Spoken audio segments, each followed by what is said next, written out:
আসসালামু আলাইকুম সুপ্রিয় শিক্ষার্থী বন্ধুরা। আমরা দেখতে দেখতে একদম পরীক্ষার দ্বারপ্রান্তে চলে এসেছি। আমাদের বহুল কাঙ্ক্ষিত এবং স্বপ্নের ঢাকা বিশ্ববিদ্যালয়ে ভর্তি পরীক্ষা বলতে গেলে আর কিছু ঘন্টার ভেতরেই। তোমরা যখন এই ভিডিওটি দেখছো তারপরে হয়তো খুব বেশি সময় তোমাদের হাতে আর বাকি নেই। তো শেষ মুহূর্তের প্রস্তুতি তোমরা নিচ্ছ, তার জন্য আমাদের বিশেষ আয়োজন। ঠিক ক্লাস বলা যায় না, ঠিক মোটিভেশনাল ভিডিও না। তোমাদের সাথে দীর্ঘই পথ চলা, যারা আমাদের সাথে ভার্সিটি পূর্ণাঙ্গ অ্যাডমিশন কোর্স 2024-এ ভর্তি ছিলে, আমাদের অনলাইন ক্লাস করেছো তোমরা, আমাদের প্রশ্ন ব্যাংক মাস্টার ক্লাস করেছো, ম্যারাথন ক্লাস করেছো, যারা অফলাইনে ছিল অফলাইন ক্লাস পেয়েছো তোমরা। সবগুলো ক্লাসে কিন্তু আমরা বিস্তারিত তোমাদেরকে পড়ানোর চেষ্টা করেছি। কিন্তু তারপরও সব কিছুর ভেতরেই ইম্পর্টেন্টের ভেতর থেকেও মোস্ট ইম্পর্টেন্ট কিছু জিনিস থাকে, শেষবারের মতো তোমাদেরকে দেখিয়ে দিতে চাচ্ছি। বলতে পারো ভাই এত দেরিতে কেন? দেরিতে মানে সাজেশন দিয়ে ছেড়ে দিব না, এমনভাবেই তোমাদেরকে এই ভিডিওটাতে ক্লাস বলি আর যাই বলি না কেন নেওয়ার চেষ্টা করব, যাতে তোমাদের এই ভিডিওটা একবার থেকে দুইবার দেখলেই তোমার মনে পড়ে যায়, হ্যাঁ কোথায় এটা পড়েছিলাম বা কী কী ইম্পর্টেন্ট জিনিস। তার মানে এই ভিডিওটা দেখার পর আলাদা করে খুব বেশি সময় হয়তো পড়তে হবে না, খুব বেশি হলো একবার আধা ঘন্টা 1 ঘন্টা তোমরা বইয়ের পৃষ্ঠা ওলটপালট করে দেখতে পারো। তো যে জিকে টিমটা কাজ করেছিল দীর্ঘদিন ধরে তোমাদের সাথে ক্লাসগুলো বা ম্যাটেরিয়ালসের পেছনে, তার ছোট্ট একটা অংশ এখানে আছে, উপস্থিত আছে। এর বাইরে অনেক মানুষ সামনে পেছনে অনেক সময় দিয়েছে, বাট আজকে আমরা আমাদের কাছে যেগুলো মনে হচ্ছে মোস্ট ইম্পর্টেন্ট যে জিনিসগুলো, সেটা তোমাদের সামনে আলোচনা করার চেষ্টা করব। আমি একটু আগে চলে যাচ্ছি কাউসার ভাইয়ের কাছে। ভাইয়া। ধন্যবাদ মামলা। আমার প্রাণপ্রিয় ভাই বোনেরা, কলেজার ভাই বোনেরা, আশা করি ভালো আছো তোমরা। লম্বা জার্নি আমরা করে ফেলছি। বাবলা অলরেডি তোমাদেরকে শুরুর দিককার যে কথাগুলো সেগুলো বলছে।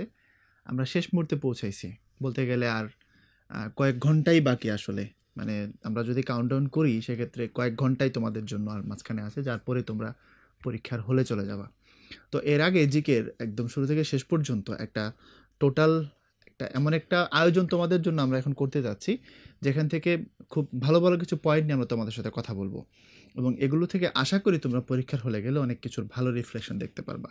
তো আমরা একে একে আলোচনা শুরু করব। যাদেরকে দেখতে পাচ্ছ প্রত্যেকে আসবেন, ভাইয়ারা তাদের জায়গাগুলোকে পছন্দের যে টপিকগুলো আছে এক একজন করে আলোচনা করবেন, মানে অল ইন ওয়ান আর কি। হ্যাঁ, বুঝতে পারছো, একটা ককটেল টাইপের আয়োজন তোমার জন্য আজকে। অনেক ভাইয়েরা আছেন যাদেরকে দেখতে পাচ্ছ, তারা তোমাদের সাথে কথা বলবেন। তো আমরা শুরু করি আস্তে আস্তে। ধন্যবাদ। আমি সবাইকে একে একে ডেকে নিব। তো এখন সবাইকে রিকোয়েস্ট করছি আমরা মেইন ক্লাসে চলে যাব। তো ভার্সিটি সাজেশন ভিত্তিক ক্লাসে সবাইকে আমন্ত্রণ জানাচ্ছি। আমরা এই ক্লাসে সাম্প্রতিক বিষয় থেকে শুরু করে ট্র্যাডিশনাল যেসব প্রশ্ন আসার সম্ভাবনা তুলনামূলক বেশি, সেগুলো আলোকপাত করার চেষ্টা করব সেগুলোর উপরে। তো প্রথমত যা যা দেখাচ্ছি এখান থেকে যে হুবহু প্রশ্ন আসবে সে নিশ্চয়তা আমি কেন কেউই হয়তো দিতে পারবে না, বাট আমরা এতটুকু আশাবাদী যে টপিকগুলো আমরা কভার করব তার আশেপাশ থেকে হয়তো মেজরিটি প্রশ্ন চলে আসতে পারে, একটা সম্ভাবনা আছে। সবচেয়ে ইম্পর্টেন্ট টপিক যেটা, সেগুলো আমরা আজকে একটু দেখানোর চেষ্টা করব। সো প্রথমে বাংলাদেশ বিষয় বলি, এরপর আন্তর্জাতিক বিষয় বলে আছে। একে একে সব ভাইয়া আপুদেরকে আমি ডাকবো এবং তারা ওই বিষয়গুলোর উপর আলোচনা করার চেষ্টা করবেন, এবং যাওয়ার সময় তারা ব্যক্তিগতভাবে কী কী টপিক ইম্পর্টেন্ট মনে করেন সেটাও তোমাদেরকে বলে যাওয়ার চেষ্টা করবেন। সো প্রথম টপিক হচ্ছে বাঙালি জাতির ইতিহাস, অর্থাৎ প্রাচীন বাংলার ইতিহাস থেকে মধ্যযুগের ইতিহাস পর্যন্ত। এই অংশটুকু দেখানোর জন্য আমি রিকোয়েস্ট করব কাউসার ভাইকে। ধন্যবাদ ভাবলাম। চলো তাহলে আমরা একটু কথাবার্তা বলি এটা নিয়ে। তোমরা তো এগুলো সবগুলো পড়ে ফেলছো আগেই। এটা নিয়ে খুব চমৎকার মাস্টার ক্লাস ছিল, আমরা জানি। মাস্টার ক্লাসে এটার খুব ডিটেইল আলোচনা ছিল, এবং ম্যারাথন থেকে শুরু করে অফলাইন তোমরা সবগুলোই পড়ছো। এখানে বাঙালি জাতির প্রধান অংশ গড়ে উঠেছে অস্ট্রিক জাতিগোষ্ঠী থেকে। এখান থেকে শুরু করে যতগুলো তথ্য তোমরা প্রাচীন বাংলা থেকে শুরু করে দেখো, মধ্যযুগ, প্রাচীন যুগ শেষ হয়ে যে হচ্ছে তোমার মধ্যযুগের শাসক, তারপরে মুঘল টুগল শেষ করে যেই আলোচনাটা এখানে দেখতে পাচ্ছ, প্রত্যেকটা ইনফরমেশন এবং তার সাথে যুক্ত যা যা আছে সমস্ত কিছু পড়তে হবে। আমি তোমাকে ধরাই দিচ্ছি কিভাবে পড়বা, একটু খেয়াল করো। এখানে দেখো বলা আছে যে বাঙালি জাতির প্রধান অংশ গড়ে উঠেছে অস্ট্রিক জাতিগোষ্ঠী থেকে। এটার সাথে একটা লাইনের সাথে প্রচুর পড়া জড়িত। কিরকম দেখো, বাঙালি আমরা জানি যে আর্য আর অনার্য এই দুইটা তোমার হচ্ছে জাতি মিলে আলটিমেটলি কি হয়েছে, বাঙালি হয়েছে। এর মধ্যে আর্য সিঙ্গেল একটা জাতি আর অনার্য অনেকগুলো জাতি। তার মধ্যে একটা হচ্ছে যে অস্ট্রিক, দ্রাবিড়, নেগ্রিটো, ভর্চিনীয়, হ্যাঁ, তারপরে তোমার হচ্ছে কোলভিল, গারো মুন্ডা, মঙ্গলোয়েড, অনেকগুলো জাতিকে একসাথে বলা হচ্ছে অনার্য। তাহলে এই যে আর্য অনার্য দুইটা মেইন স্ট্রিম মানে মূল জাতি মিলে হচ্ছে বাঙালি। এর মধ্যে ধরতে পারো আমাদের বাঙালিদের বডিতে আর্যদের ব্লাড আছে ধরো হচ্ছে 5%, আর অনার্যদের ধরো হচ্ছে 95%। এই জন্যই তো আমরা বাঙালিদেরকে মূলত আমরা অনার্য জাতি বলি। আমরা শঙ্কর জাতি বা অনার্য জাতি। আমাদেরকে অনার্য এই লাইনে আনার মূল কারণই হচ্ছে আর্য অনার্য মিলেই বাঙালি, কিন্তু অনার্যদের ব্লাড আমাদের মধ্যে বেশি।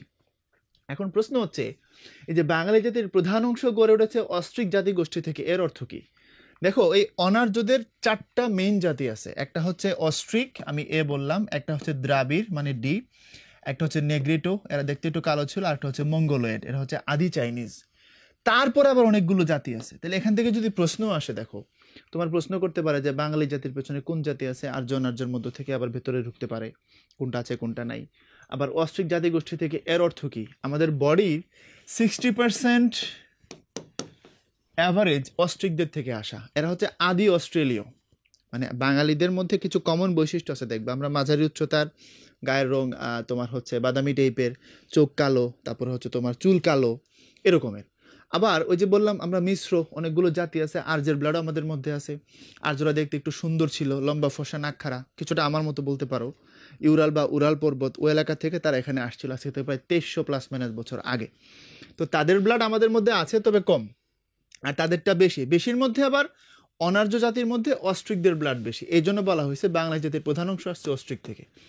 এখন দেখো, বাঙালি জাতি গোষ্ঠীর উদ্ভব এবং বিকাশ থেকে আমি যতগুলো কথা বললাম, তার মধ্যে সব থেকে ভাইটাল লাইন কোনটা তুমি বলো? এটা যেটা আমরা এখানে নিয়ে আসছি, বাঙালি জাতির একদম পরিচয়, আমরা যেটা এখান থেকে শুনলাম খুব সংক্ষেপে, তার মধ্যে সব থেকে গুরুত্বপূর্ণ লাইন হচ্ছে এটা, অস্ট্রিক জাতি গোষ্ঠী থেকে। বুঝতে পারছো কথাটা? তো তুমি যখন এই লাইনটা দেখবা, তখন তুমি তার সাথে এগুলোকে মার্চ করে পড়ে ফেলবা, একটু এরিয়াটা বোঝার চেষ্টা করবা। যদি তুমি জিকের এরিয়া বুঝতে পারো, তাহলে তোমার আর প্রশ্ন আওতার বাইরে যাবে না। সর্বপ্রথম দেশবাচক বাংলা শব্দটি বা নামটি ব্যবহৃত হয় আইনে আকবরী গ্রন্থে। এখন তুমি যখন আইনে আকবরী পড়বা, তার আশপাশে কি আছে এই জায়গাগুলো বুঝে ফেলবা। আইনে আকবরী কে লিখছিল, কখন লিখছিল, সময়কালটা কি, কিভাবে ব্যবহৃত হয়েছিল ইত্যাদিতে। এবং তার সাথে দেখবো অনেক কিছু জড়িত, নবরত্ন পর্যন্ত অনেক কিছু তুমি পাবা।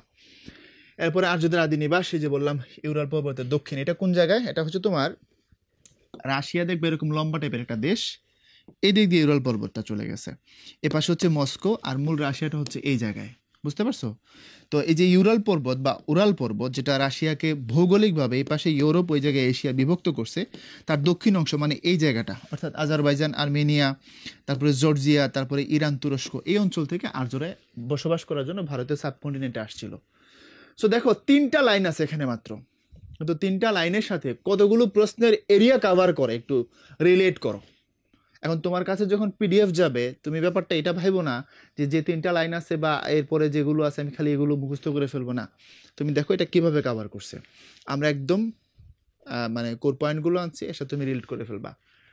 ঠিক এখানে সবচেয়ে প্রাচীন জনপদ, তাহলে প্রাচীন বাংলার জনপদ এখান থেকে আমরা বুঝবো পুন্ড্র।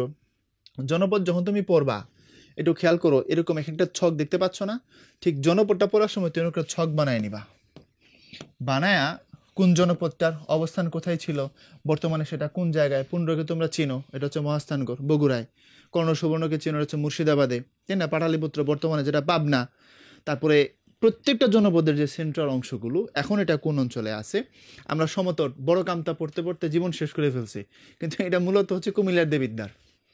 এই যে নোয়াখালী, কুমিল্লার নোয়াখালী অঞ্চলটা, কুমিল্লার দেবিদ্বার যেটা, এটা হলো বড় কামতা। তো এভাবে একটু রিলেট করে করে পড়ে ফেলবা ইনশাল্লাহ। আশা করি তোমাদের এই জায়গাগুলো নিয়ে এখন আর কোনো সমস্যা হওয়ার কথা না। তাহলে ভাইয়া মনে হয় ধরাই দিতে পারছি, তুমি এই লাইনগুলো যখন পড়বা, প্রত্যেকটা লাইনের সাথে কিভাবে বাদ বাকি ইনফরমেশনগুলোকে কোরিলেট করবা, এবং তোমার এগুলো জানা আছে, কোনো ভয় নাই, তুমি জানো। এখন শেষ মুহূর্তে ভাইয়া ভয় হচ্ছে, আমি ভুলে যাচ্ছি, আর তারপরে মনে হচ্ছে আমি কিছু পারি না, এটা খুব সিম্পল, স্বাভাবিক ভদ্রতা। তুমি এত বড় একটা পরীক্ষার মধ্যে উত্তীর্ণ হতে যাচ্ছ, একটা বড় ফাইট দিতে যাচ্ছ, এখন তোমার কিছুটা টেনশন হবে, এটা খুব স্বাভাবিক এবং কাঙ্ক্ষিত। টেনশন না হলে বরং এটা অস্বাভাবিকতা। এরপরে দেখো, শাসনামল, রাজধানী, শাসনামল, রাজধানী, বুঝতেই পারছো এখানে আমরা এই জায়গার সব থেকে কঠিন এবং সব থেকে ইম্পর্টেন্ট জায়গা যেগুলো, যেখান থেকে পরীক্ষায় প্রশ্ন আসে, যেমন দেখো এই যে শশাঙ্ক, তারপরে এই যে পাটালিপুত্র বা পাটলিপুত্র, এই যে বর্তমানের পাটনা, কর্ণ সুবর্ণ, এই যে বলছিলাম মুর্শিদাবাদ যে জায়গাটা, শশাঙ্ক নিয়ে যখন পরীক্ষায় প্রশ্ন আসে, দেখবা শশাঙ্ককে বলা হয়, অনেকগুলো বিশেষণ আছে শশাঙ্কের। শশাঙ্ক হচ্ছেন প্রথম স্বাধীন বাঙালি রাজা। ক্লাস 8-এর বই এই আলোচনা প্রথম আসছিল, আসার পর থেকে বিভিন্ন পাবলিক পরীক্ষায়, চাকরির পরীক্ষায় প্রশ্ন আসা শুরু হয়েছিল। উনি হচ্ছেন প্রথম, খেয়াল করো বিশেষণগুলো, স্বাধীন, তারপরে হচ্ছে তোমার বাঙালি রাজা। ওই যে আমরা বলছি শশাঙ্কের মৃত্যুর পরে 650 থেকে 750 এই সময়টা মাৎসন্যায় শুরু হয়েছিল, তাহলে এর আগে শশাঙ্কের শাসনামল ছিল। তো এর আগে আমরা যে লম্বা শাসন আমলের কথা পড়ছি সেই চন্দ্রগুপ্ত মৌর্য থেকে বোঝা গেল আমরা যাদের আন্ডারে শাসিত হয়েছি আমাদের এই অঞ্চলটা শাসকদেরকেও বাঙালি ছিল না। শশাঙ্ক প্রথম ব্যক্তি যিনি প্রথম বাঙালি রাজা। তো এই জায়গাগুলো একটু ধরে ধরে পড়বা, আশা করি নতুন করে দেখানোর কিছু দরকার হবে না, পারবা এগুলো ইনশাল্লাহ।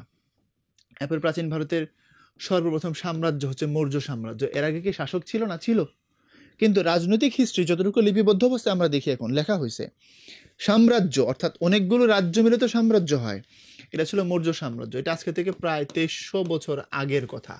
এবং মৌর্য সাম্রাজ্যের যে রাজধানী, যেটা আমরা বলছি যে পাটালিপুত্র, বর্তমানে বিহারের পাটনা, তখন আমাদের এই অঞ্চলটার এই তাদের প্রশাসনিক যে সেন্টার ছিল সেটাই হচ্ছে তোমার মহাস্থানগড়। বুঝতে পারছো আমরা যেটাকে বলছি পুণ্ড্রনগর বা পুণ্ড্রবর্ধন। তাহলে মহাস্থানগড়ের হিস্ট্রি বলতে গেলে প্লাস মাইনাস 22 থেকে 2300 বছরের পুরনো।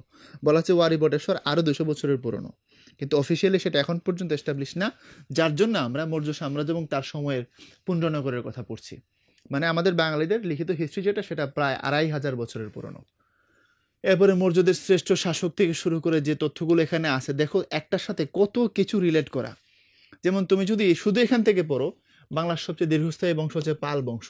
তো পাল বংশের সাথে তুমি আর কি কি পড়তে পারো দেখো তো, দীর্ঘস্থায়ী, 400 বছর, প্রতিষ্ঠাতাকে, শেষ শাসককে, শ্রেষ্ঠ শাসককে। এবং এখানে আরেকটা জায়গা আছে, পালদের সময় এই যে সাহিত্য এবং চিত্রকলা ব্যাপক পৃষ্ঠপোষকতা পাইল এবং এটার যথেষ্ট উন্নতি সাধিত হয়েছিল।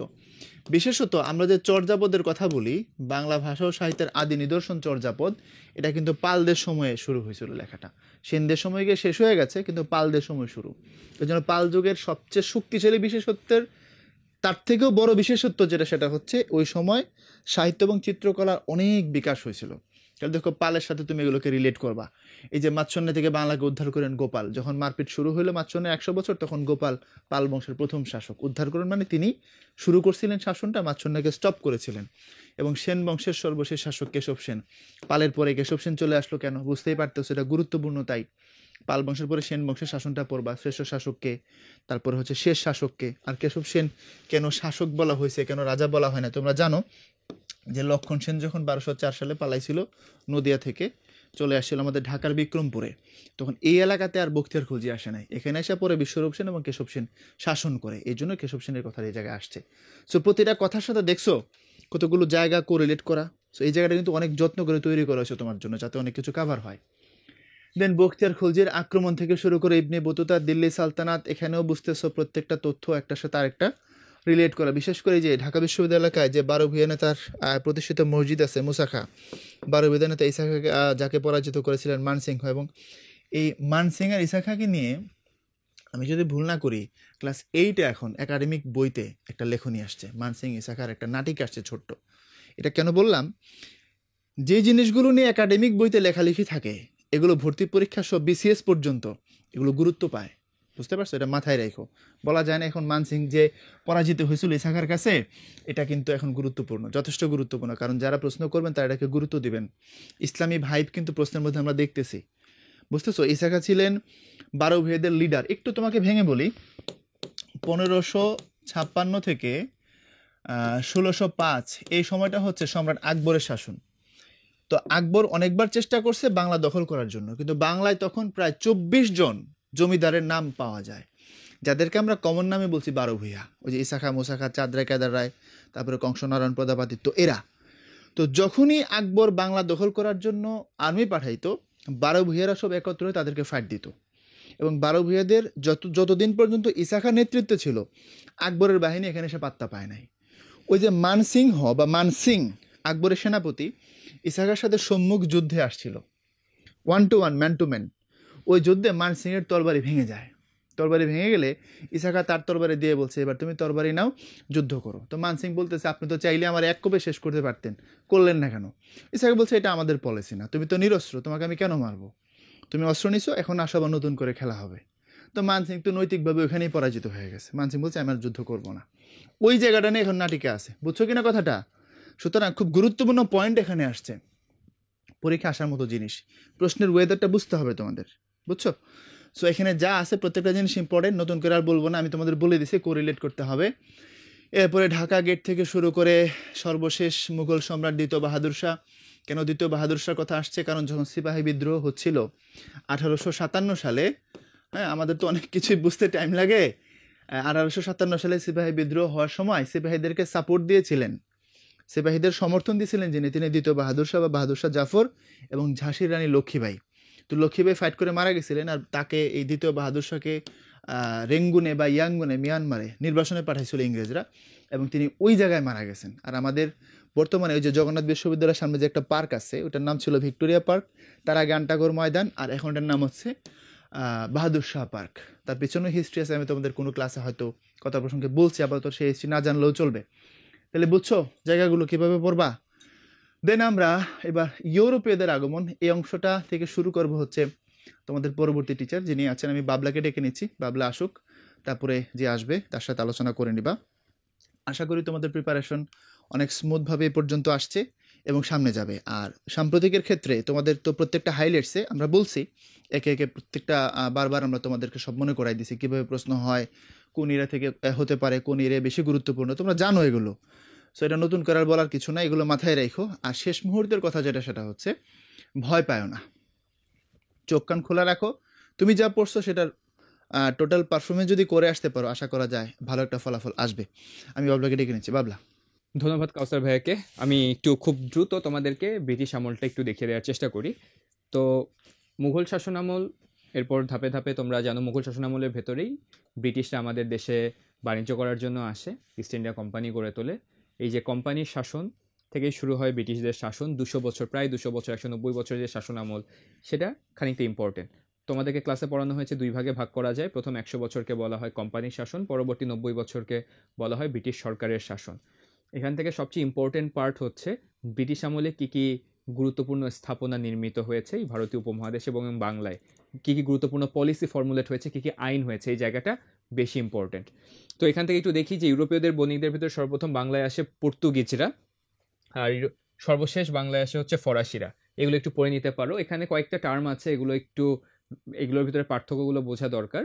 যেমন প্রথম গভর্নর, বাংলার প্রথম গভর্নর কে ছিলেন, বাংলার প্রথম গভর্নর জেনারেল কে ছিলেন, ভারতীয় উপমহাদেশের প্রথম গভর্নর জেনারেল কে, তারপর ভারতীয় উপমহাদেশের প্রথম ভাইসরয়কে, একইভাবে শেষ ভাইসরয়কে, এবং স্বাধীন ভারতের প্রথম গভর্নর জেনারেলকে। এগুলো তোমাদেরকে ক্লাসে পড়ানো হয়েছিল।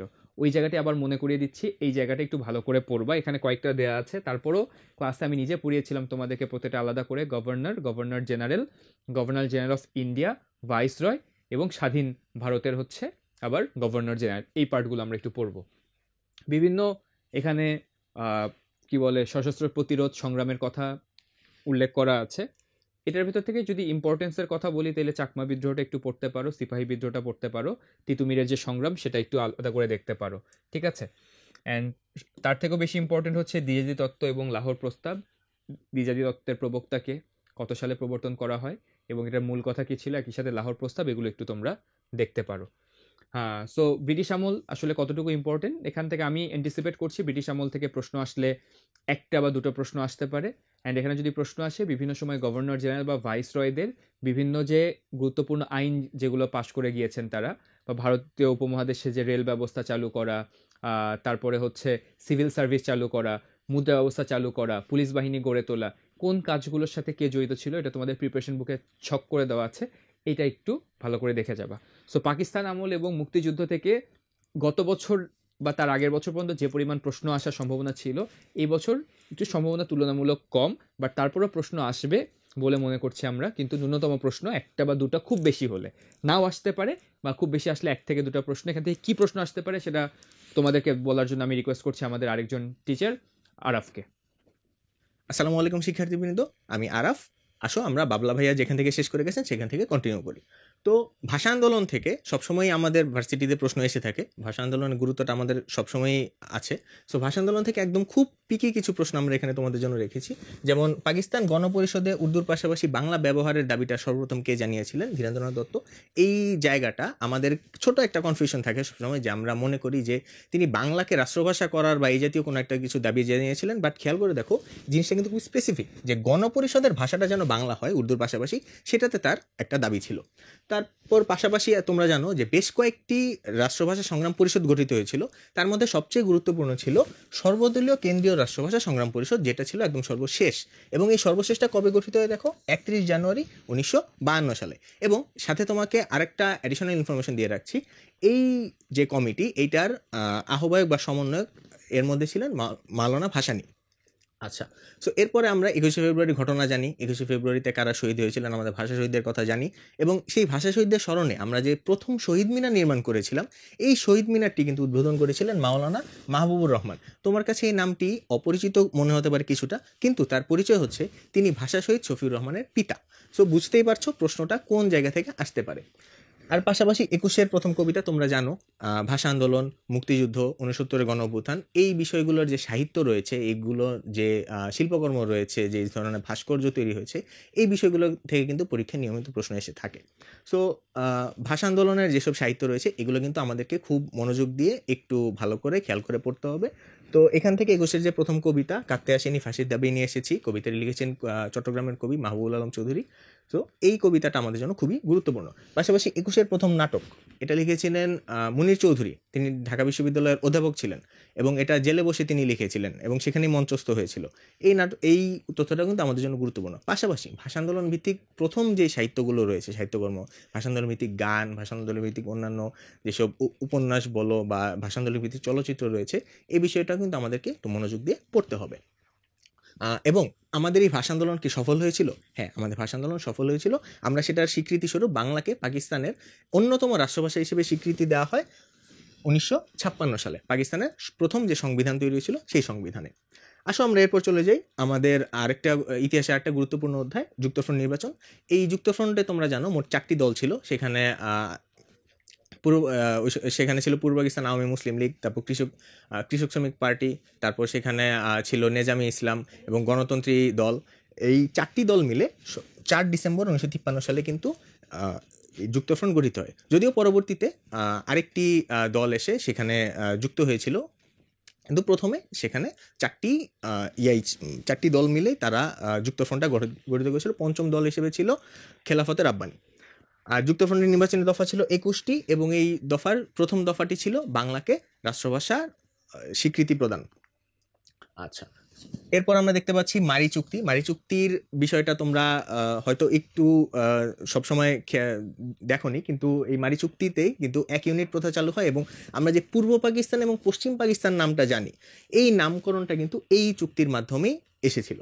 তারপর কাগমানি সম্মেলন, খুবই গুরুত্বপূর্ণ একটা সম্মেলন, এটা হয়েছিল 1957 সালে। এই সম্মেলনের সভাপতি ছিলেন মাওলানা ভাসানী। এটা হয়েছিল টাঙ্গাইলের কাগমারিতে। তারপর পাকিস্তানের প্রথম সামরিক শাসন, সেইখান থেকে যে তাদের পেছন দিকে যাত্রা বা গণতন্ত্র, সেখানেই থেমে যাওয়া, সংবিধানকে থামিয়ে দিয়ে সেখান থেকে সামরিক যাত্রা শুরু, এবং সেই সামরিক শাসনটা যে আসলে কখনো শেষ হয়ে যায়নি, এই বিষয়টা কিন্তু আমরা এই জায়গাটায় পড়েছি। এবং পাশাপাশি আমরা জানি আমাদের স্বাধিকার আন্দোলনের আরেকটি গুরুত্বপূর্ণ পর্যায় হচ্ছে শিক্ষা আন্দোলন। এই শিক্ষা আন্দোলনটা হয়েছিল 1962 সালে এবং এই 1962 সালে শিক্ষা আন্দোলনটা হয় শরীফ শিক্ষা কমিশনের যে রিপোর্ট ছিল, এই রিপোর্টের প্রতিবাদে। এবং 1965 সালে ভারত আর পাকিস্তানের মধ্যে একটি রক্তক্ষয়ী যুদ্ধ সংঘটিত হয় এবং এই যুদ্ধটা স্থায়ী হয়েছিল 17 দিন। এই 17 দিনের যুদ্ধটার অবসান ঘটে 1966 সালে তাশখন্দ চুক্তির মাধ্যমে। তোমরা এই বিষয়টা অলরেডি ক্লাসে পড়েছো, তোমাদের নোট করা আছে। তোমরা এই বিষয়গুলো যদি একটু রিভিশন দিয়ে নাও, তোমাদের কাছে সব কিছু কিন্তু আবার মনে পড়ে যাবে এবং ক্লিয়ারও হয়ে যাবে। এবং এখান থেকে আমরা চলে যাই বাঙালির স্বাধিকার আন্দোলনের আরেকটা গুরুত্বপূর্ণ পর্যায়ে 6 দফা। 6 দফাতে কিন্তু বাঙালির স্বাধিকারের যা যা দাবি ছিল সবই কিন্তু উঠে এসেছিল। এবং এর মধ্যে থেকে খুব গুরুত্বপূর্ণ একটা তথ্য হচ্ছে 6 দফার যে বিষয়গুলো কেন্দ্রীয় সরকারের অধীনে রাখার প্রস্তাব করেছিল, মানে প্রাদেশিক যে সরকার রয়েছে, প্রাদেশিক সরকারের হাতেই মূল ক্ষমতা দেওয়ার কথা বলা হয়। এবং মাত্র 2টি বিষয়, একটা হচ্ছে প্রতিরক্ষা, একটা হচ্ছে পররাষ্ট্র, এই 2টা বিষয় কেবল কেন্দ্রীয় সরকারের হাতে থাকবে, এই ধরনের একটা প্রস্তাবনা ছিল। পাশাপাশি 6 দফার খসড়া প্রস্তুতকারী রুহুল কুদ্দুস, এই বিষয়টাও তোমাদের জন্য গুরুত্বপূর্ণ ইনফরমেশন আমরা জেনে রেখো। এবং সেই 6 দফার পরবর্তীতে আমরা দেখেছি আগরতলা ষড়যন্ত্র মামলা মোট আসামি ছিলেন 35 জন। এই 35 জনের যারা ছিলেন তারা বাঙালির স্বাধীনতার জন্য লড়াই করে গেছেন সবসময়। এবং এই 35 জনের মধ্যে অন্যতম একজন আসামি ছিলেন সার্জেন্ট জহুরুল হক। তোমরা জানো তার নামে ঢাকা বিশ্ববিদ্যালয়ে একটি হল রয়েছে বর্তমানে। এই সার্জেন্ট জহুরুল হক যখন কারাগারে বন্দী ছিলেন এই মামলার বিচার কাজ চলা অবস্থায়, সেখানে তাকে গুলি করে 1969 সালে 15 ফেব্রুয়ারি হত্যা করা হয়। এবং আমরা যে 69-এর গণঅভ্যুত্থানের কথা জানি, গণঅভ্যুত্থান কিন্তু গতি পেয়েছিল তার এই হত্যাকাণ্ডের পরে। এবং তোমরা জানো এই এই তার মৃত্যুর পর তার এই হত্যাকাণ্ডের প্রতিবাদে যখন আন্দোলন চলছিল, সেখানে 18 ফেব্রুয়ারি রাজশাহী বিশ্ববিদ্যালয়ের অধ্যাপক শামসুজ্জোহাকে সেখানে গুলি করে হত্যা করা হয় এবং এরপরই গণঅভ্যুত্থান চূড়ান্ত রূপ লাভ করে। তারপর তোমরা দেখতে পাচ্ছ 69-এর গণঅভ্যুত্থানের অন্যতম শহীদ আসাদ, তিনি ছিলেন ঢাকা বিশ্ববিদ্যালয়ের ইতিহাস বিভাগের ছাত্র। তোমরা সবসময় জানো ঢাকা বিশ্ববিদ্যালয় ভিত্তিক কিছু প্রশ্ন অবশ্যই থাকে এবং সেখানে ইতিহাসের সাথে যে ঢাকা বিশ্ববিদ্যালয়ের সম্পর্ক রয়েছে, এই সম্পর্কের জায়গাগুলো কিন্তু এই। সো আমাদের ঢাকা বিশ্ববিদ্যালয় কীভাবে বাংলাদেশের ইতিহাসের সাথে সম্পর্কিত, এই বিষয়গুলো কিন্তু অবশ্যই জানতে হবে। এবং আসাদ স্মৃতি পাঠাগার রয়েছে ঢাকা বিশ্ববিদ্যালয়ের শহীদুল্লাহ হলে, এই বিষয়টা তোমরা জেনে গেছো। এবং 1970-এ যে নির্বাচন হয়েছিল এবং এই নির্বাচনে বাঙালিরা যে অভূতপূর্ব জয়লাভ করেছিল, বাংলা এই পূর্ব পাকিস্তান অঞ্চল থেকে আওয়ামী লীগ যখন জয়লাভ করেছিল, এবং সেই নির্বাচনের ফলাফলটাও কিন্তু আমাদের জিকের জন্য বেশ গুরুত্বপূর্ণ। সেখানে দেখো মোট জাতীয় যে নির্বাচন, সেখানে কিন্তু 2টা নির্বাচন ছিল, একটা হচ্ছে প্রাদেশিক নির্বাচন, একটা হচ্ছে জাতীয় পরিষদীয় নির্বাচন।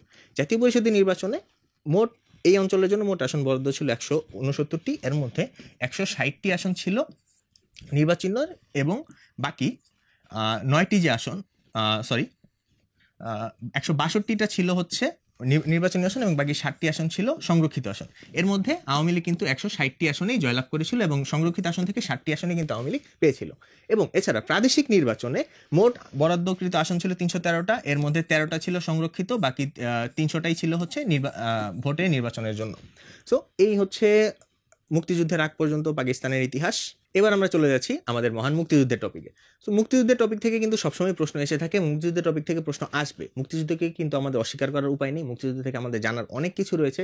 দেখো, প্রথমবার যে বাংলাদেশের জাতীয় পতাকা, বাংলাদেশের জন্য আমরা যে পতাকাটা তৈরি করেছিলাম, সেটা উত্তোলন করা হয় 2 মার্চ এবং এটা উত্তোলনের স্থানও কিন্তু ঢাকা বিশ্ববিদ্যালয়ের অভ্যন্তরে, ঢাকা বিশ্ববিদ্যালয়ের বর্তমান যে কলাভবন রয়েছে, কলাভবনের সামনে বটতলাতে। এবং মুক্তিযুদ্ধের প্রথম সশস্ত্র প্রতিরোধ, যুদ্ধ শুরু হওয়ার আগেই কিন্তু জনগণ প্রতিরোধ করা শুরু করেছিল, সেটা ছিল 19শে মার্চ জয়দেবপুরে। গাজীপুরের জনগণ সেখানে প্রতিরোধ গড়ে তোলে। এবং তোমরা জানো মুক্তিযুদ্ধের প্রথম যে ভাস্কর্য জাগ্রত চৌরঙ্গি, এই জাগ্রত চৌরঙ্গি কিন্তু এই স্থানটাতেই তৈরি। সো বুঝতেই পারছো, একটা ঘটনার সাথে আরেকটা ঘটনা কিন্তু রিলেটেড।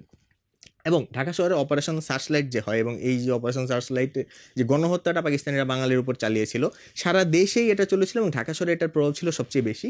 এই সার্চলাইট, অপারেশন সার্চলাইটটা ঢাকার ভিতরে পরিচালনা করার নেতৃত্বে ছিলেন রাও ফরমান আলী, ঠিক আছে। এবং তারপর তোমরা জানো আমরা স্বাধীনতার ঘোষণা করি এবং এই স্বাধীনতার ঘোষণা সে মেজর জিয়াউর রহমানের কাছ থেকে আমরা কালুরঘাট বেতার কেন্দ্র থেকে তার সেই ঘোষণাটা শুনতে পাই। তারপর মুক্তিযুদ্ধ পরিচালনার জন্য অস্থায়ী সরকার গঠিত হয়, তাজউদ্দিন আহমেদ ছিলেন সেটার প্রধানমন্ত্রী এবং বাকি আরও যারা নেতা ছিলেন তারা সেই সরকারের বিভিন্ন পদে ছিলেন। এই অস্থায়ী সরকারটি গঠিত হয় 10 এপ্রিল। তোমরা জানো এই অস্থায়ী সরকার গঠনের স্থান হচ্ছে মুজিবনগরে এবং এই অস্থায়ী সরকারের নামও তখন হয় মুজিবনগর সরকার। এবং এই অস্থায়ী সরকার 17 এপ্রিল শপথ গ্রহণ করে এবং তারা মুক্তিযুদ্ধ পরিচালনার জন্য যেসব কাজকর্ম করার প্রয়োজন সেগুলো কিন্তু তারা চালিয়ে যেতে থাকে। এবং এর পাশাপাশি আমরা দেখি তারা এই সরকার মুক্তিযুদ্ধের প্রধান সেনাপতি হিসেবে মোহাম্মদ আতল গনি ওসমানীকে নিযুক্ত করেন এবং তার নেতৃত্বে মুক্তিযুদ্ধের যে সামরিক কার্যক্রম সেগুলো পরিচালিত হতে থাকে। এছাড়া পাশাপাশি এই অস্থায়ী সরকারকে উপদেশ দেওয়ার জন্য এবং তাদের বিভিন্ন কাজে সহযোগিতা করার জন্য একটি সর্বদলীয় উপদেষ্টা পরিষদ গঠিত হয় এবং এই উপদেষ্টা পরিষদের সভাপতি ছিলেন মাওলানা ভাসানী। এছাড়াও আমাদের বর্তমান যে অন্তর্বর্তীকালীন সরকার রয়েছে, অন্তর্বর্তী সরকারের প্রধান ডক্টর মোহাম্মদ ইউনূস, তিনি কিন্তু সেই সময়কার যে অস্থায়ী সরকার ছিল এই অস্থায়ী সরকারের প্ল্যানিং সেলের গবেষণা কর্মকর্তা ছিলেন। এই তথ্যটা কিন্তু তোমাদের জন্য অত্যন্ত গুরুত্বপূর্ণ। পাশাপাশি আরেকটা খুব গুরুত্বপূর্ণ ইনফরমেশন, তোমরা হয়তো অনেকে এই জিনিসটা জানো না বা আমরা অনেকে স্কিপ করে গিয়েছি বিভিন্ন জায়গাতে, সেটা হচ্ছে আমাদের যে স্বাধীনতার ঘোষণাপত্র রয়েছে, অস্থায়ী সরকার শপথ গ্রহণ করার সময় যে ঘোষণাপত্রটা পাঠ করা হয়, এই ধরনের আরেকটি ঘোষণাপত্র রয়েছে পৃথিবীতে কেবল একটাই দেশে, সেটা হচ্ছে যুক্তরাষ্ট্র। অর্থাৎ পৃথিবীতে কেবল 2টা দেশের স্বাধীনতার ঘোষণাপত্র রয়েছে, একটা হচ্ছে বাংলাদেশ আর একটা হচ্ছে যুক্তরাষ্ট্র। আসো এরপর আমরা দেখি মুক্তিযুদ্ধের সামরিক কার্যক্রম কীভাবে চলেছিল। আমরা প্রথমে বাংলাদেশকে 4টি সেক্টরে ভাগ করা হয়েছিল মুক্তিযুদ্ধের একদম শুরুর দিকে এই অস্থায়ী সরকার গঠনের পরে, এবং সেইখান থেকে মুক্তিযুদ্ধের সামরিক কার্যক্রম আস্তে আস্তে শুরু হয় এবং 11 জুলাই এসে 1971 সালে 11 জুলাই সারা বাংলাদেশকে 11টি সেক্টরে ভাগ করা হয় এবং সেক্টর কমান্ডারদের বিভিন্ন সেক্টরে দায়িত্বে নিযুক্ত করা হয়। আমরা সর্বমোট 16 জন সেক্টর কমান্ডার পেয়েছিলাম 11টা সেক্টর থেকে। কারণ তোমরা তোমাদের বইয়ে পড়েছো যে বিভিন্ন সময় তাদের দায়িত্ব অর্পণ করা ছিল, পরবর্তীতে তাদের সেখান থেকে সরিয়ে অন্য জায়গায় নিয়ে যাওয়া হয়, ওই জায়গায় আরেকজন এসেছিলেন। তো সর্বমোট আমাদের 16 জন সেক্টর কমান্ডার ছিল।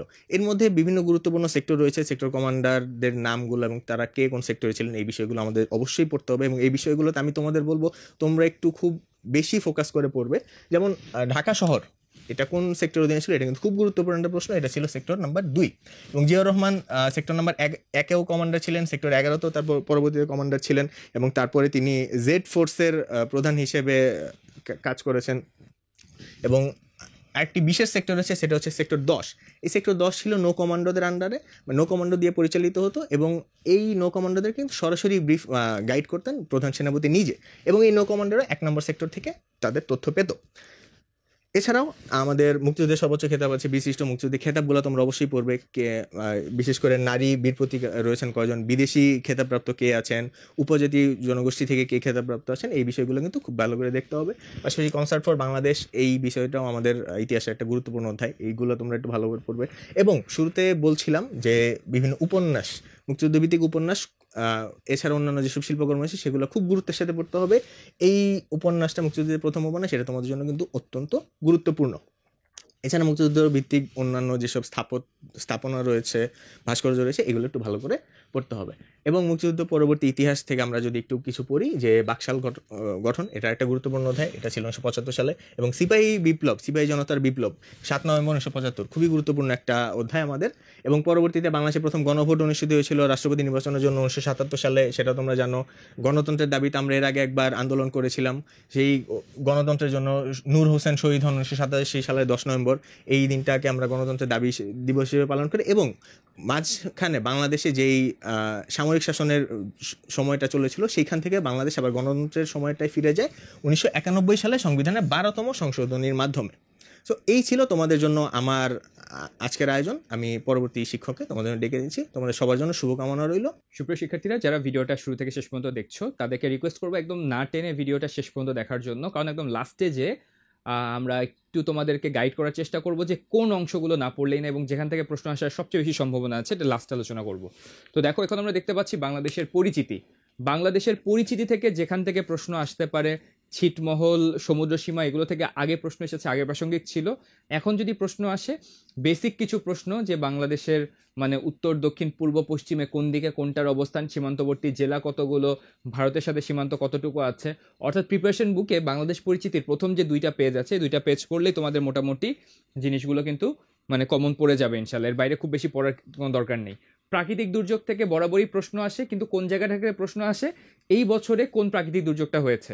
যেমন বাংলাদেশে এবছর বেশ কিছু বন্যা হয়ে গেছে, ফেনীর দিকের বন্যা, নোয়াখালীর দিকে বন্যা, সিলেটের দিকে বন্যা, উত্তরবঙ্গের দিকে বন্যা দেখেছি। তো এই যে 2টা ভিন্ন সময়ে যে 2বার বন্যা হলো, বন্যাগুলোর পেছনে কারণ এবং কোন বাঁধগুলো, কোন নদীগুলো জড়িত আছে বন্যার সাথে, সেগুলো একটু আমাদের মনোযোগ দিয়ে পড়তে হবে। তাহলে প্রাকৃতিক দুর্যোগ ওই পুরোনো দিনে সিডর হয়ে গেছে বা 88 সালের বন্যা, ওগুলো পড়ার কোনো দরকার নেই। শুধু 2024 সালে ঘটে যাওয়া যে বন্যা হয়েছে বাংলাদেশে, বাংলাদেশ পাঠ থেকে অতটুকু পড়লেই হবে। যোগাযোগ ব্যবস্থা থেকে ঢাকা বিশ্ববিদ্যালয়ে টানা কয়েক বছর প্রশ্ন আসছে সরকারের উল্লেখযোগ্য কিছু স্থাপনা বা কিছু প্রজেক্ট নিয়ে। বাট এখন এই বছরে বিগত 5-7 বছরে হয়ে যাওয়া প্রজেক্ট থেকে প্রশ্ন আসার সম্ভাবনা খুব একটা নাই। সো এই পার্টটা এবার তোমরা চাইলে লাস্ট মোমেন্টে অ্যাভয়েডও করতে পারো, খুব একটা গুরুত্ব দিয়ে পড়তে হবে না। বাংলাদেশের সম্পদটা সবসময় 50-50 চান্স, যে কোনো একটা জায়গা থেকে চলে আসতে পারে, যে সবচেয়ে বেশি ধান উৎপাদিত হয় কোন জেলায়, সবচেয়ে বেশি গম উৎপাদিত হয় কোন জেলায়, এরকম। যেমন এখানে বাংলাদেশে সবচেয়ে বেশি উৎপাদিত হয় কি, বোরো ধান উৎপাদিত হয়। হাড়িভাঙ্গা, ইলামতি কিসের নাম, আমের নাম। তোমাদের বইয়ে কিন্তু লিস্ট করে দেওয়া আছে, ডায়মন্ড কিসের নাম, আলুর নাম, তারপর শুভ্র কিসের নাম, ভুট্টার নাম। এখানে সবগুলো যদি পড়তে পারো আলহামদুলিল্লাহ ভালো, না পড়তে পারলে এভাবে দেখতে পারো, সোনালী আঁশ বলা হয় কাকে, পাটকে। রমরঙ্গন যে ফলের উন্নত জাত, কমলা।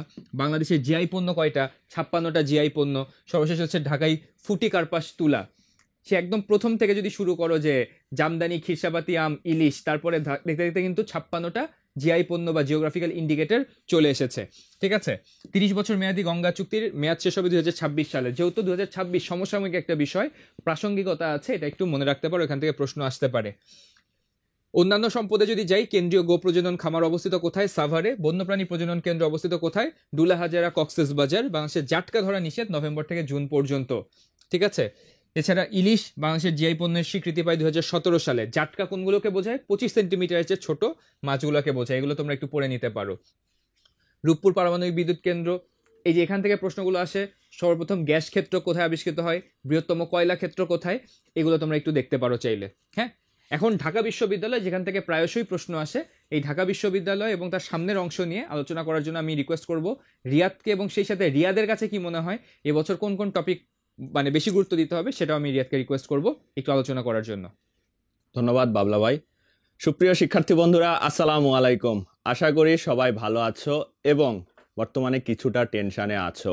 আমি যখন পরীক্ষা দিতে গেছিলাম ঠিক তার আগ পর্যন্ত আমিও প্রচণ্ড টেনশানে ছিলাম। টেনশন থাকবে, এটাই স্বাভাবিক, এবং এই টেনশানের মধ্যেই যারা ঠিকমতো পড়াশোনা করতে পারবে তারাই এগিয়ে যাবে, তারাই বিজয়ের হাসি হাসবে।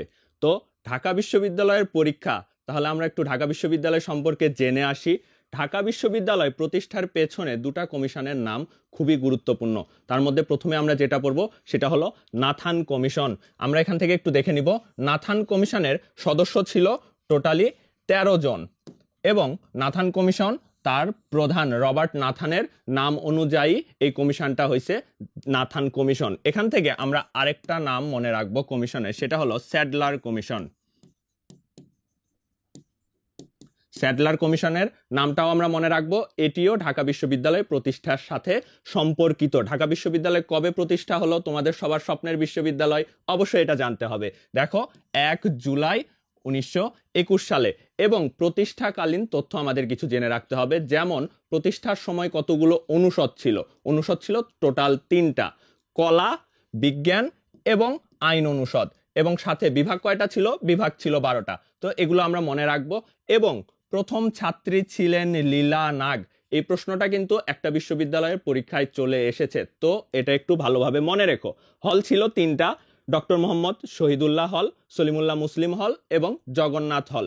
এই শহীদুল্লাহ হলের পূর্ব নাম অর্থাৎ প্রতিষ্ঠাকালীন নাম তখন কিন্তু নাম ছিল ঢাকা মুসলিম হল। এটাও তোমরা চাইলে মনে রাখতে পারো। পরবর্তীতে উল্লেখযোগ্য কয়েকজন ভিসির নাম আমরা জানবো। ভিসি অর্থাৎ ভাইস চ্যান্সেলর।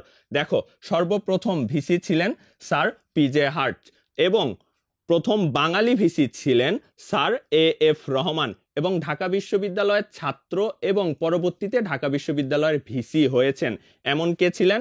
প্রথম যিনি, ওনার নাম হলো সৈয়দ মোয়াজ্জেম হোসেন, এবং তোমরা জেনে রাখবে উনি কিন্তু ভাষা আন্দোলনকালীন ভিসি ছিলেন।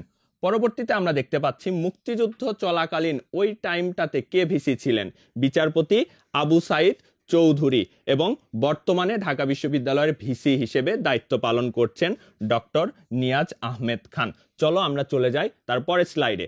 ঢাকা বিশ্ববিদ্যালয় এলাকাটিতে অনেকগুলো ভাস্কর্য আছে, এবং এই ভাস্কর্যগুলোর মধ্যে বেশ কয়েকটা খুব গুরুত্বপূর্ণ, আমরা একটু দেখে নেই। প্রথমে আমরা দেখতে পাচ্ছি অপরাজেয় বাংলা। এটা কোথায় অবস্থিত? কলা ভবনের সামনে অবস্থিত, এবং এর ভাস্করকে সৈয়দ আবদুল্লাহ খালেদ, যেইখানে ছবি না তুললে ঢাকা বিশ্ববিদ্যালয়ের স্টুডেন্টদের পরিচয়ই প্রকাশ পায় না। তোমরা চান্স পাওয়ার পর ইনশাল্লাহ প্রথম ছবি এখানেই তুলবা। তো এটা আমাদের একটু মনে রাখতে হবে। এরপর আমরা মনে রাখবো স্বাধীনতা সংগ্রাম, স্বোপার্জিত স্বাধীনতা কোথায় অবস্থিত? ভাস্করকে আমরা ভালো করে মনে রাখবো। এবং সন্ত্রাস বিরোধী রাজু ভাস্কর্য, নাম তো তোমরা শুনেই থাকবে, রাজু ভাস্কর্য। চলো একটু আন্দোলন করে আসি, কোথায় যাব? রাজু ভাস্কর্যে। তাহলে এটা আমরা মনে রাখবো। ভাস্কর হলো শ্যামল চৌধুরী, এবং এটার অবস্থান হলো টিএসসি চত্বরে।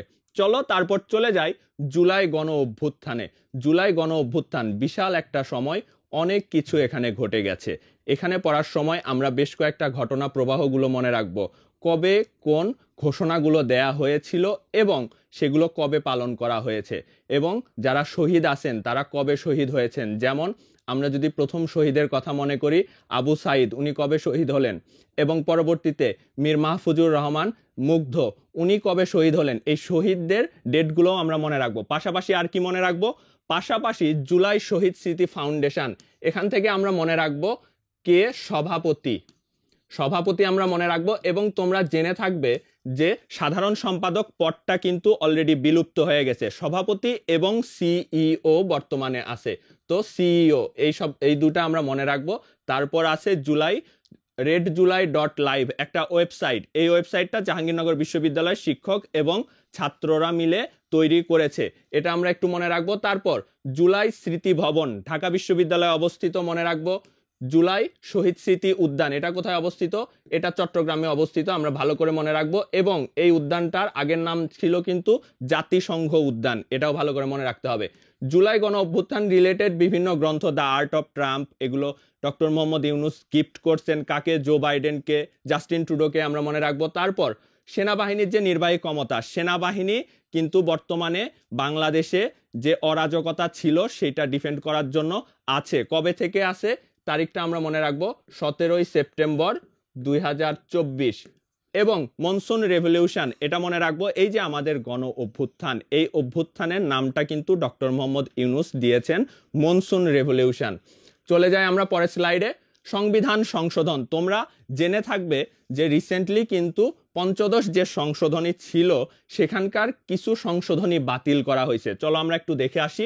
পঞ্চদশ সংশোধনীকে হাইকোর্ট আংশিক অবৈধ হিসেবে ঘোষণা করে কবে? 17 ডিসেম্বর। এবং এই পঞ্চদশ সংশোধনীতে টোটাল 54টি বিষয় সংশোধন করা হয়েছিল, যার মধ্যে 6টি বিষয়কে বাতিল করা হয়েছে এবং সংবিধানের কয়েকটি অনুচ্ছেদকেও বাতিল করা হয়েছে। অনুচ্ছেদ 4টা আমরা মনে রাখবো, 7 ক, 7 খ, 44 2 এবং 142। এবং এই রায়ের যে ফলাফলগুলো কিন্তু আমাদের ভালো করে মনে রাখতে হবে। তারপর আমরা দেখতে পাচ্ছি এই যে সংশোধনী, এটার রিটটা কে করলো? অর্থাৎ আমাদের এখান থেকে মনে রাখতে হবে এই সংশোধনী যে অবৈধ, সেটার পেছনে যে রিটকারী ছিলেন তিনি হলেন বদিউল আলম মজুমদার। তিনি সম্পাদক হিসেবে দায়িত্ব পালন করছেন সুশাসনের জন্য নাগরিক এই সংগঠনের। এরপর অবৈধতার যে রায়টার বিচারপতির নাম 2 জন আমরা মনে রাখবো। এবং সর্বশেষ পঞ্চদশ সংশোধনী কবে হয়েছিল তারিখটা আমরা মনে রাখবো, 30 জুন 2011 সালে। তারপর আমরা দেখতে পাচ্ছি তত্ত্বাবধায়ক সরকার। তত্ত্বাবধায়ক সরকার কনসেপ্টটা আসলে কি? একটা নির্বাচিত সরকার থাকবে, তার মেয়াদ শেষ হওয়ার পর একটি টেম্পোরারি সরকার আসবে, অস্থায়ী সরকার। এই সরকারের মূল কাজ হলো একটা সঠিক নির্বাচন দেয়া এবং নির্বাচনের পরে যেই নতুন সরকার জয়ী হবে তার কাছে ক্ষমতা হস্তান্তর করে চলে যাবে। এই যে মাঝখানে অস্থায়ী সরকার, এইটাই হলো তত্ত্বাবধায়ক সরকার। তো এই তত্ত্বাবধায়ক সরকার কোন সংশোধনীর মাধ্যমে যুক্ত করা হয়েছিল সংবিধানে? মনে রাখবো আমরা, যুক্ত করা হয় 13তে এবং এটাকে বিলুপ্ত করা হয় 15তে, এটা আমরা মনে রাখবো। তারপর দেখো, তত্ত্বাবধায়ক সরকারের অধীনে এখন পর্যন্ত নির্বাচন হয়েছে 3টি, 1996, 2001 এবং 2008। তবে 3টির ক্ষেত্রে একটা বিষয় মনে রাখবো, সর্বমোট যদি আমরা সাংবিধানিকভাবে তত্ত্বাবধায়ক সরকারের কথা চিন্তা করি তাহলে 3টি, কিন্তু সর্বমোট যদি বলা হয় অসাংবিধানিকভাবেও একটি নির্বাচন হয়েছিল, সেটাও আমরা একটু মনে রাখবো, 5ম জাতীয় সংসদ নির্বাচন, যেটা 1991 সালে। চলো চলে যাই পরের স্লাইডে। এখানে আমরা দেখতে পাচ্ছি এই যে সুপ্রিম কোর্ট, কোটা আন্দোলন নিয়ে যে এত বড় একটা অভ্যুত্থান হয়ে গেল, সেখানে সুপ্রিম কোর্ট কিন্তু একটা দায়িত্বশীল ভূমিকা পালন করেছে। এই সুপ্রিম কোর্ট কিভাবে কোটাটা নির্ধারণ করে দিল, কত নং অনুচ্ছেদ অনুযায়ী সংবিধানের, সেটা আমরা মনে রাখবো, 104 নং। এবং অন্তর্বর্তীকালীন সরকারের যে বৈধতা দেয়া, সেটা কত নং অনুচ্ছেদ অনুযায়ী বৈধ হয়েছে আমরা দেখতে পাচ্ছি সংবিধানের 106 নং অনুচ্ছেদ অনুসারে। তারপর এই যে সরকার পতন হলো এবং নতুন সরকার আসলো, আসার পর বেশ কয়েকটা পদে এবং বেশ কয়েকটা গুরুত্বপূর্ণ জায়গায় কিন্তু অনেক চেঞ্জ আসছে। এই যে নতুন নতুন দায়িত্বশীল ব্যক্তিবর্গ, তাদের নাম আমাদের খুব ভালো করে মনে রাখতে হবে। যেমন এখানে তোমাদের জন্য বেশ কয়েকটা ইম্পর্টেন্ট দাগিয়ে দেয়া আছে, সবগুলো পড়ে ফেলবা, সবগুলোই খুবই ইম্পর্টেন্ট, সবগুলোই পড়তে হবে। এখানে দাগিয়ে দেওয়ার মতো তেমন কিছু নাই। চলে যাব বিভিন্ন কমিশনের ক্ষেত্রেও কিন্তু খুব ভালোভাবে মনে রাখতে হবে। তোমরা জানো কিছুদিন আগে প্রধান উপদেষ্টার কাছে কিন্তু কয়েকটা কমিশনের প্রধানেরা গিয়ে তাদের সাজেশনগুলো লিখিত আকারে পেশ করেছেন। সুতরাং সংস্কার কমিশনগুলো খুবই গুরুত্বপূর্ণ আমাদের পরীক্ষার জন্য। এখানে বেশ কয়েকটা দেয়া আছে। এরপরে আমরা চলে যাব অর্থনৈতিক সমীক্ষা 2024। অর্থনৈতিক সমীক্ষা 2024, এই যে বিষয়গুলো কোনটা কত পার্সেন্ট আমাদের খুব ভালো করে মনে রাখতে হবে। এবং এখানে আমরা বেশি যেটা মনে রাখবো সেটা হলো, ভালো করে খেয়াল করো, জিডিপিতে সেবা খাতের অবদান কিন্তু বর্তমানে সবচেয়ে বেশি, এটা আমরা ভালো করে মনে রাখবো।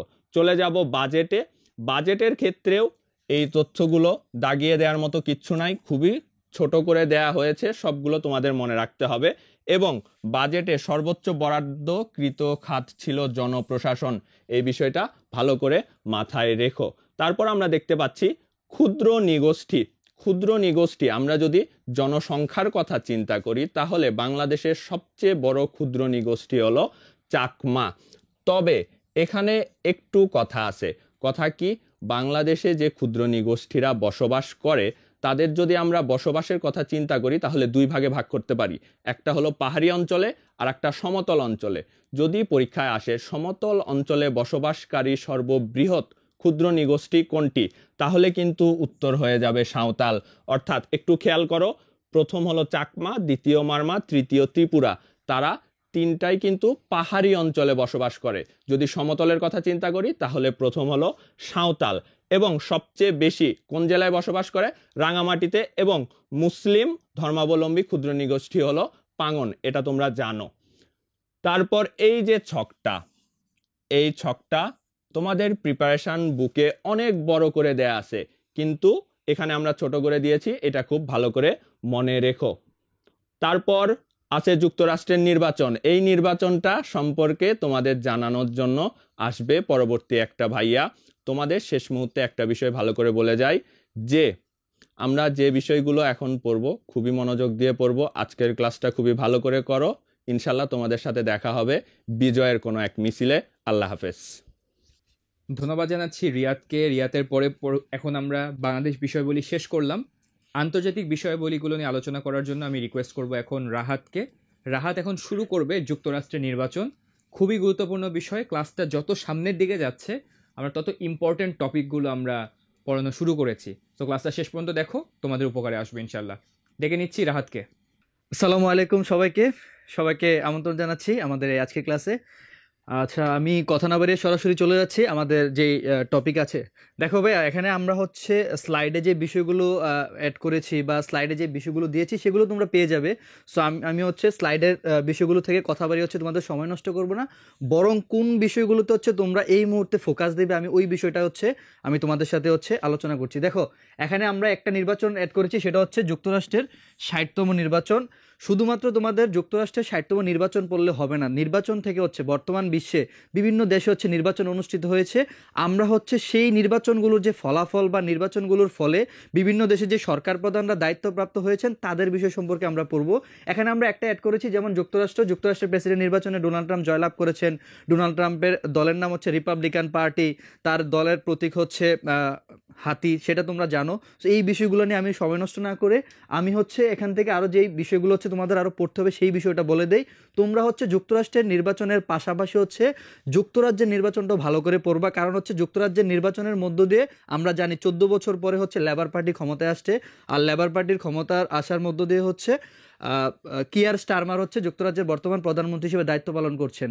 কিয়ার স্টারমার এই যুক্তরাজ্যের নির্বাচনের পাশাপাশি আমরা পড়বো হচ্ছে জাপানের যে নির্বাচনটা হয়েছে। আমরা জানি জাপানে হচ্ছে নতুন করে একজন প্রধানমন্ত্রী দায়িত্ব গ্রহণ করেছেন, তার নাম হচ্ছে শিগেরু ইশিবা।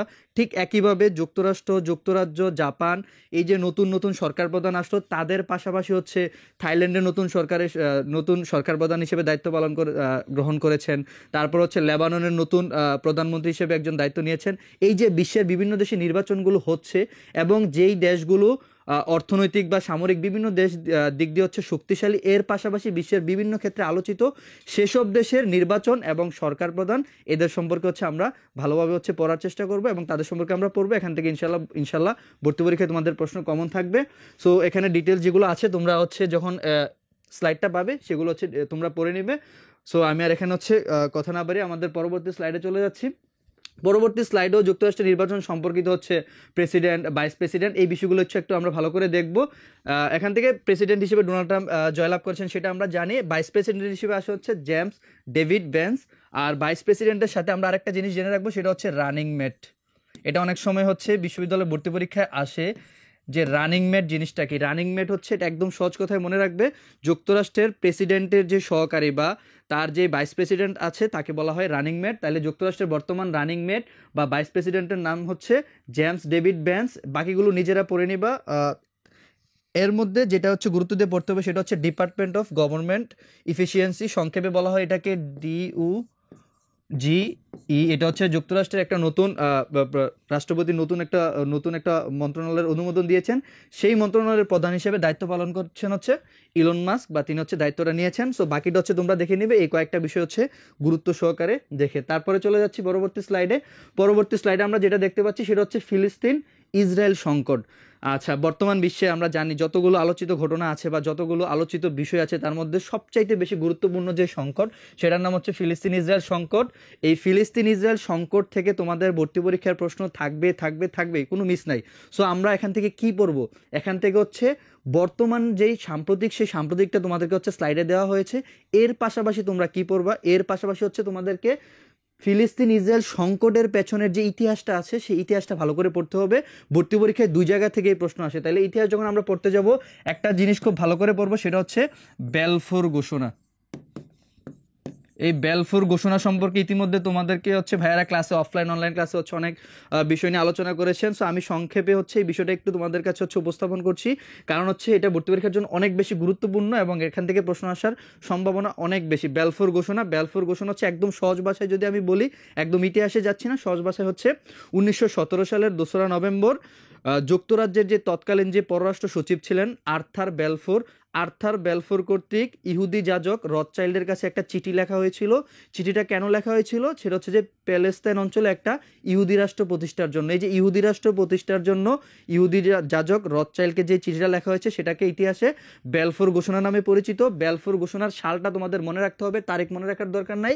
সালটা হচ্ছে 1917 সাল। এই 1917 সালের বেলফোর ঘোষণার মধ্য দিয়েই পৃথিবীর ইতিহাসে প্রথম ইহুদি রাষ্ট্র হিসেবে ইসরায়েল রাষ্ট্রের প্রতিষ্ঠা হয়েছে। এবং এই ইসরায়েল রাষ্ট্রের প্রতিষ্ঠার পরবর্তী সময়ে ইসরায়েলদের সাথে আরবদের এই পর্যন্ত 4টা যুদ্ধ সংঘটিত হয়েছে। ভাইয়া কয়টা যুদ্ধ সংঘটিত হয়েছে? 4টি যুদ্ধ। যেহেতু আমরা প্যালেস্তাইন ইসরায়েল সংকট পড়তে যাচ্ছি, তাহলে প্যালেস্তাইন ইসরায়েলের সাথে আরব ইসরায়েল সংকটটা আমাদেরকে পড়ে রাখতে হবে, কারণ আরব ইসরায়েল সংকটটাও বর্তমানে অনেক বেশি আলোচিত। তাহলে আরব ইসরায়েল সংকটের সাথে যে 4টি যুদ্ধ আছে, এই 4টি যুদ্ধ আমরা পড়ে নিব, এবং যুদ্ধের সাথে যে কনটেক্সট, তাহলে হচ্ছে এখান থেকে আমরা কি পড়বো? আমি আবারও একটু তোমাদেরকে রিপিট করে দিচ্ছি, সেটা হচ্ছে প্যালেস্তাইন ইসরায়েল সংকটের ইতিহাসটা পড়বো। ইতিহাসটা পড়তে গিয়ে হচ্ছে আমাদের অনেক ডেপথে যাওয়ার দরকার না, আমরা হচ্ছে বেলফোর ঘোষণা পড়বো। বেলফোর ঘোষণার পরে ইসরায়েল রাষ্ট্র প্রতিষ্ঠা পড়বো। ইসরায়েল রাষ্ট্র প্রতিষ্ঠিত হয়েছে 1948 সালে। 1948 সালে ইসরায়েল রাষ্ট্র প্রতিষ্ঠা হওয়ার পরে আরবদের সাথে যে তাদের 4টা যুদ্ধ হয়েছিল, সেই যুদ্ধগুলো সম্পর্কে হচ্ছে আমাদের বইয়ে ডিটেলস বা বিস্তারিত দেওয়া আছে, বা ভাইয়েরা ক্লাসে তোমাদেরকে যেভাবে বলেছে তোমরা হচ্ছে সেভাবে এগুলো পড়ে নিবা। এখান থেকে বিশ্ববিদ্যালয় ভর্তি পরীক্ষায় প্রশ্ন আসবে। এবার চলে আসি আমরা সাম্প্রতিক বিষয়ে। এতক্ষণ পর্যন্ত আমরা যে বিষয়টা দেখলাম সেটা হচ্ছে ইতিহাস। সাম্প্রতিক থেকে তোমরা জানো 2023 সালের 7ই অক্টোবর হামাস কর্তৃক ইসরায়েলে যে আক্রমণটা হয়েছে, সেই আক্রমণের প্রতিশোধ নেওয়ার জন্য পরবর্তী দিন অর্থাৎ 8ই অক্টোবর 2023 সালে পরবর্তীতে ইসরায়েল হচ্ছে প্যালেস্তাইনের গাজা অঞ্চলে আক্রমণ শুরু করে, যেটা হচ্ছে দীর্ঘদিন ধরে চলেছিল এবং যার মধ্য দিয়ে 70 থেকে 80 হাজারের মতো মানুষ হচ্ছে নিহত হয়। এবং সর্বশেষ এই যুদ্ধটা হচ্ছে 19 জানুয়ারি 2025 সালে প্যালেস্তাইন ইসরায়েল যুদ্ধবিরতিটা কার্যকর হয়, যার মধ্য দিয়ে হচ্ছে বর্তমান যে সংকট এটার একটা সাময়িক সমাধান হচ্ছে আমরা বলতে পারি। সো আমরা হচ্ছে এখান থেকে সাম্প্রতিক থেকে ভাইয়া অপারেশনগুলোর নামগুলো একটু মনে রাখার চেষ্টা করব। যে হামাস কর্তৃক যে অপারেশনটা পরিচালিত হয়েছিল সেই অপারেশনের নাম হচ্ছে অপারেশন আল আকসা ফ্লাড। ইসরায়েল কর্তৃক যে অপারেশনটা পরিচালিত হয়েছিল 8 অক্টোবর, সেটার নাম হচ্ছে অপারেশন আয়রন সোর্স। এর বাইরে অন্যান্য যেগুলো আছে আমরা ওইগুলো একটু রিডিং পড়ে নিব, এই জিনিসগুলো ভালো করে মনে রাখবো। আরেকটা জিনিস মনে রাখবো, এক্সিস্টেন্স অফ রেজিস্ট্যান্স। এটা হচ্ছে 3টা বাহিনী নিয়ে গঠিত, একটা হচ্ছে হামাস, হিজবুল্লাহ এবং হুতি। শিয়াপন্থী 3টা বাহিনীর একটা যেই সংগঠন বা তারা যে একটা অ্যালায়েন্স গড়ে তুলেছে সেটার নাম হচ্ছে এক্সিস্টেন্স অফ রেজিস্ট্যান্স। সো আমরা হচ্ছে সাম্প্রতিক থেকে এই জিনিসগুলো ভালো করে পড়ে নেব। আমি যেগুলো বললাম এর পাশাপাশি বাকিটা তোমরা স্লাইডে পেয়ে যাবা। এরপরে চলে আসো প্যালেস্তাইন ইসরায়েল সংকটের আরও কিছু বিষয় দেওয়া আছে, যে ইসমাইল হানিয়াকে প্যালেস্তিন ইসরায়েল সংকটের মধ্যে হচ্ছে আরও যে বিভিন্ন পেজার হামলা বা ওই যে তোমার হচ্ছে আল আকসা ফ্লাডের পরে হচ্ছে আরও যে বিভিন্ন কনসিকুয়েন্সেসের ফলে হচ্ছে তোমার বিভিন্ন ধরনের হচ্ছে ফলাফল আসছে, এগুলো হচ্ছে তোমরা স্লাইডে পাবে, এগুলো হচ্ছে তোমরা নিজেরা পড়ে নিবা। এর মধ্যে যেটা আছে যে ইসমাইল হানিয়া হামাসের নেতা ছিলেন, তাকে হচ্ছে তেহরানে হত্যা করা হয়েছে। তারপর হচ্ছে বেজার বিস্ফোরণ সম্পর্কে তোমরা হচ্ছে সাম্প্রতিকে পেয়েছো, এইগুলো হচ্ছে তোমরা পড়ে নিবা। আরেকটা জিনিস মনে রাখবা, বিভিন্ন শহর থেকে প্রশ্ন আসে, সো এই জিনিসটা একটু ভালোভাবে মনে রাখবা যে রাফা সীমান্তটা কোথায় অবস্থিত। রাফা সীমান্ত হচ্ছে গাজা, মিশর, ইসরায়েল, এই যে 3টা দেশ আছে, 3টা দেশের মাঝামাঝি অবস্থিত একটা শহর। আর বাকিটা তোমরা হচ্ছে স্লাইড থেকে দেখে নিলেই হবে। তারপরে চলে আসো জাতিসংঘে প্যালেস্তাইন বা ফিলিস্তিন। জাতিসংঘের সাধারণ পরিষদের সদস্য রাষ্ট্র হিসেবে আমরা জানি জাতিসংঘের দুইটা পর্যবেক্ষক রাষ্ট্র আছে, একটা হচ্ছে ভ্যাটিকান সিটি আর একটা হচ্ছে ফিলিস্তিন। এই ফিলিস্তিনকে হচ্ছে পূর্ণ সদস্য রাষ্ট্র হিসেবে স্বীকৃতি দেওয়ার জন্য হচ্ছে সম্প্রতি জাতিসংঘে একটা ভোটাভুটি হয়েছিল। সেই ভোটাভুটির যে বিষয়বস্তুগুলো আছে সেগুলো তো হচ্ছে তোমরা এখান থেকে পড়ে নিবা কোন কোন বিষয়গুলো আছে, এখান থেকে আর আমি বিস্তারিত আলোচনা করলাম না। তারপরে চলে আসো ইরান ইসরায়েল সংকট, অর্থাৎ ইরান প্যালেস্তাইন এবং ইসরায়েলের যে সংকট, সেই সংকটটা পরবর্তীতে হচ্ছে ইরান ইসরায়েল সংকটে রূপান্তরিত হয়েছে এবং ইরান ইসরায়েল সংকটের মধ্য দিয়ে এই যে সংকটটা, এই সংকটটার মাঝখানে দেখো একটা দেশ, সেটা হচ্ছে ইসরায়েল। ইসরায়েলের সাথে বিভিন্ন আরব দেশ, ফিলিস্তিন, ইরান, তারপর হচ্ছে তোমার সিরিয়া, তারপর হচ্ছে তোমার লেবানন, সবগুলো দেশের হচ্ছে যে সংকটটা দেখা দিয়েছিল। সো এই সবগুলো সংকটকে হচ্ছে আমি এক কথায় সহজে লিখে ফেলি ইসরায়েল আরব সংকট। So, এই জিনিসটা একটু তোমরা ভালো করে দেখবা, ইসরায়েল আরব সংকট। এই ইসরায়েল আরব সংকট যখন তুমি দেখতে যাবা, এই ইসরায়েল আরব সংকটের মধ্যে ইসরায়েল প্যালেস্তাইনের সংকটটাও পেয়ে যাবা, ইসরায়েল আরব সংকটের মধ্যে তুমি ইরানের সংকটটাও পেয়ে যাবা, তারপরে ইসরায়েল আরব সংকটের মধ্যে হচ্ছে তোমরা ইসরায়েল এবং লেবাননের সংকটটাও পেয়ে যাবে। এই সংকটগুলো হচ্ছে তোমরা একটু ভালোভাবে দেখার চেষ্টা করবা। তারপরে হচ্ছে যে টপিকটা আছে সেটা হচ্ছে দক্ষিণ কোরিয়ার অস্থিতিশীলতা। দক্ষিণ কোরিয়াতে হচ্ছে জানো তোমরা কিছুদিন আগে হচ্ছে সামরিক শাসন জারি করা হয়েছিল। দক্ষিণ কোরিয়ার যে প্রেসিডেন্ট আছেন তার নাম হচ্ছে ক্ষমতাচ্যুত প্রেসিডেন্ট, যার মধ্যে তিনি হয়েছেন ইয়ন সুক ইউল। তার যে রাজনৈতিক দলের নাম হচ্ছে পিপল পাওয়ার পার্টি। আমরা হচ্ছে শুধুমাত্র এই ব্যক্তির না, এই ব্যক্তির সাথে আরও Donald Trump, Keir Starmer, Shigeru Ishiba, এই যে বিভিন্ন ব্যক্তিত্ব যারা বর্তমান বিশ্বে হচ্ছে বিভিন্ন দেশের সরকার প্রধান হিসেবে দায়িত্ব পালন করছেন, তাদের রাজনৈতিক দলের নামগুলো একটু মনে রাখার চেষ্টা করবো। মাঝে মধ্যে এখান থেকেও প্রশ্ন দেয়, বাকিটা তোমরা হচ্ছে রিডিং পড়ে নিলে হবে, এখান থেকে বোঝানোর মতো কিছু নাই, সেটা রিডিং পড়লে হবে। তারপরে চলে আসো মিয়ানমার সংঘাত। মিয়ানমারের সংঘাতটাও বর্তমানে অনেক বেশি আলোচিত এবং আমাদের ভর্তি পরীক্ষার জন্য এটা অনেক গুরুত্বপূর্ণ। আমরা জানি মিয়ানমারের যে কিছুদিন আগে যে হচ্ছে আরাকান যে প্রদেশটা আছে, আরাকান প্রদেশের যে হচ্ছে সরকার যে জান্তা বাহিনী আছে, সেই জান্তা বাহিনীকে হচ্ছে সরিয়ে আরাকান আর্মি হচ্ছে সেটার দখল নিয়েছে। সো এই যে আরাকান আর্মির যে দখল এবং আরাকানের সাথে বাংলাদেশের যেই সম্পর্কিত যে আলোচনাটা আছে সেটা আমরা পড়বো ভালো করে। এখান থেকে একটা জিনিস মনে রাখবো যে আরাকান আর্মি টাং লিবারেশন, এই যে Arakan army, tongue national liberation army এবং মিয়ানমার ন্যাশনাল ডেমোক্রেটিক অ্যালায়েন্স, এই তিনটা বাহিনী মিলে নতুন একটা অ্যালায়েন্স করছে। সেই অ্যালায়েন্সটার নাম হচ্ছে ব্রাদারহুড অ্যালায়েন্স এবং এই ব্রাদারহুড অ্যালায়েন্সের অন্যতম সদস্য আরাকান আর্মি। এই আরাকান আর্মি হচ্ছে মায়ানমারের আরাকান প্রদেশের দখলটা বর্তমানে তাদের কাছে আছে। সো এই জিনিসটা হচ্ছে আমরা ফোকাস দিয়ে মিয়ানমার অন্যান্য যে সংঘাতগুলো আছে এগুলো আমরা হচ্ছে রিডিং পড়লে ইনশাল্লাহ হয়ে যাবে। সো এরপরে যেটা আছে সেটা হচ্ছে বাংলাদেশ, যেটা বাংলাদেশের সাথে সম্পর্কিত করে কিছু ইনফরমেশন দেওয়া আছে, যেমন বাংলাদেশ মিয়ানমার সীমান্ত বর্তমানে দখলও রয়েছে আরাকান আর্মি, এগুলো আমি তোমাদেরকে অলরেডি বলেছি। এখান থেকে একটা জিনিস মনে রাখবা যে আরাকান যে প্রদেশটা আছে সেই প্রদেশের হচ্ছে একটা সমুদ্র বন্দর, এটার নাম সিটুয়ে বলা হয় বা সিটুয়েও বলে। এই সমুদ্র বন্দরটা অনেক বেশি গুরুত্বপূর্ণ। সো আসতে পারে যে সিটুয়ে সমুদ্র বন্দরটি কোথায় অবস্থিত, সেটা হচ্ছে মিয়ানমারের আরাকান প্রদেশে অবস্থিত। বাকি যে জিনিসগুলো আছে তোমাদের রিডিং পড়লেই হবে। তারপরে সিরিয়ার সংঘাতে পড়ে আসবে। সো আমি এতক্ষণ পর্যন্ত যে বিষয়গুলো আলোচনা করলাম এবং এর পাশাপাশি আমি সংক্ষেপে তোমাদের জন্য একটা সামারি উপস্থাপন করতে যাচ্ছি। সো সামারিটা হচ্ছে আমাদের সাম্প্রতিক বিষয়গুলো নিয়ে। সাম্প্রতিক বিষয়গুলোর মধ্যে হচ্ছে তোমাদের যে 4টা সাম্প্রতিক দিকে যে বিষয়গুলো আছে সেই বিষয়গুলোকে হচ্ছে আমরা ফোকাস দিয়ে পড়বো। ফোকাস দিয়ে পড়ার পাশাপাশি এর পেছনের যে কনটেক্সটটা আছে এই কনটেক্সটটাও খুব সুন্দর করে তোমাদের সাম্প্রতিকগুলোতে তুলে দেওয়া হয়েছে। সো আমরা হচ্ছে এই কনটেক্সটটাও পড়ার চেষ্টা করব। এটার একটা এক্সাম্পল আমি অলরেডি তোমাদেরকে বলেছি, যেমন ইসরায়েল প্যালেস্তাইন দ্বন্দ্বের সাম্প্রতিকটা পড়লেই আমাদের শুধুমাত্র হবে না, এর পাশাপাশি এর যে পেছনের ইতিহাস, যেমন বেলফোর ঘোষণা, ইসরায়েল রাষ্ট্রের প্রতিষ্ঠা, 4টা আরব ইসরায়েল যুদ্ধ, এভাবে অন্যান্য যতগুলো সাম্প্রতিক বিষয় আছে সবগুলো বিষয়ের হচ্ছে আমরা এই কনটেক্সটটা ধরে হচ্ছে পড়ার চেষ্টা করব। ইনশাল্লাহ এর মধ্যে দিয়ে হচ্ছে তোমাদের প্রস্তুতি সম্পন্ন হয়ে যাবে। সবার জন্য শুভকামনা, সবাই ভালো থাকবে। ধন্যবাদ রাহাতকে। এর পরবর্তীতে সিরিয়া নিয়ে আলোচনা করার জন্য আমি রিকোয়েস্ট করব আমাদের আরেকজন টিচার তিমুকে। তিমু, তোমাকে আমন্ত্রণ জানাচ্ছি আমাদের পরবর্তী অংশটা থেকে স্টুডেন্টরা কি পড়বে একটু খুব সংক্ষেপে স্টুডেন্টদের সাথে আলোচনা করার জন্য। ওকে, এতক্ষণ ধরে আমি জানি ক্লাসটা অনেক লম্বা হয়ে যাচ্ছে আপনাদের জন্য, নিশ্চয়ই এতক্ষণ মনে হচ্ছে না আর কত কিছু পড়বো। বিশ্বাস করেন, এই একটাবার যে পরীক্ষা দিবেন, এই শেষ মুহূর্তে এই ক্লাসটা আপনার জন্য কত ইম্পর্টেন্ট হবে আপনারা হচ্ছে ক্লাসে শেষ করে বুঝতে পারবেন। সংঘাত নিয়ে এতক্ষণ অনেক কিছু বলা হয়েছে, আমার কাছে মনে হয় এই সংঘাতের ব্যাপারে যদি এই বছরের প্রশ্ন আসে, ব্যক্তিগতভাবে আমি মনে করি সিরিয়ার সংঘাতটা বাদ দেওয়া কোনোভাবেই উচিত না, কোনোভাবেই ওয়াইজ ডিসিশন হবে না। তাহলে কি কি পড়বো এখান থেকে, খুব বেশি ইনফরমেশন নাই, এখানে যে কয়টা আছে এই কয়টা পড়লেই হবে। প্রথম কথা, সিরিয়ায় যে স্বৈরশাসক ছিলেন সেটা কত বছরের শাসনে স্বৈরশাসক ছিলেন? 54 বছর। এটা অনেক অনেক বেশি ইম্পর্টেন্ট। তারপরে যে ব্যাপারটা আসে, পতন হলো কোন নেতার নাম হচ্ছে বাশার আল আসাদ, এবং উনি প্রফেশনে ছিলেন একজন ডাক্তার। এটাও কিন্তু খুবই মজার একটা ইনফরমেশন। মাঝে মাঝে এই ধরনের ছোট ছোট ইনফরমেশনগুলো ঢাকা বিশ্ববিদ্যালয়ে চলে আসে। পরবর্তীতে যদি দেখো, এই যে বাশার আল আসাদের বিরুদ্ধে যে আন্দোলনটা শুরু হয়েছে সেটা কিন্তু মোটেই একদিনের আন্দোলন না। তোমরা সবাই আরব বসন্ত নিয়ে শুনেছো, আরব বসন্ত নিয়ে পড়েছো। এই আরব বসন্তের টাইমে আশেপাশে যতগুলো নেতা ছিল আরব দেশগুলোর, তারা মোটামুটি সবগুলো নেতার পতন হলেও এই বাশার আল আসাদ কিন্তু কিছুটা সময় ধরে থেকে গেছে। সেই আন্দোলন মানে বাশার আল আসাদের পতনের বিক্ষোভটা শুরু হয়েছিল সেই 2011 সাল থেকেই। এই আন্দোলনটা যে শহরে হয় সেই শহরের নামটাও ইম্পর্টেন্ট, শহরের নামটা ছিল হচ্ছে দারা।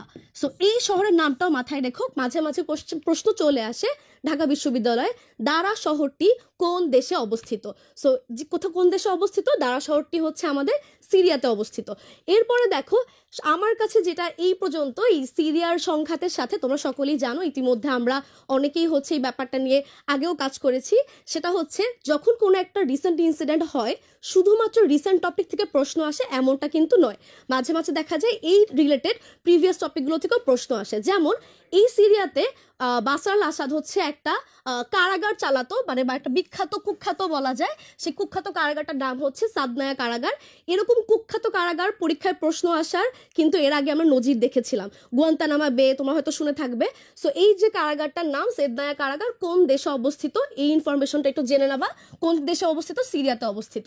এর পরবর্তীতে দেখো, এই যে স্বৈরশাসক বাশার আল আসাদ ক্ষমতা এসেছিলেন কবে, এটা না আসলে মনে রাখার জন্য খুব বেশি কষ্ট করতে হবে না। 24 বছর যেহেতু ক্ষমতায় ছিলেন, তাহলে শুরু হয়েছিল কবে? 2000 সালে। এতটুকু জানলে আপাতত শেষ। এরপরে দেখো, এরপরে তার বাবা মানে হাফিজ আল আসাদ, তিনিও ক্ষমতায় আসেন কবে? 1971 সালে। সো বাংলাদেশের মুক্তিযোদ্ধার সময়টায়, তাই না? সো এই মনটা মনে রাখা খুব একটা কঠিন কিছু না, এই কয়েকটা ইনফরমেশন আপাতত জানলেই হবে।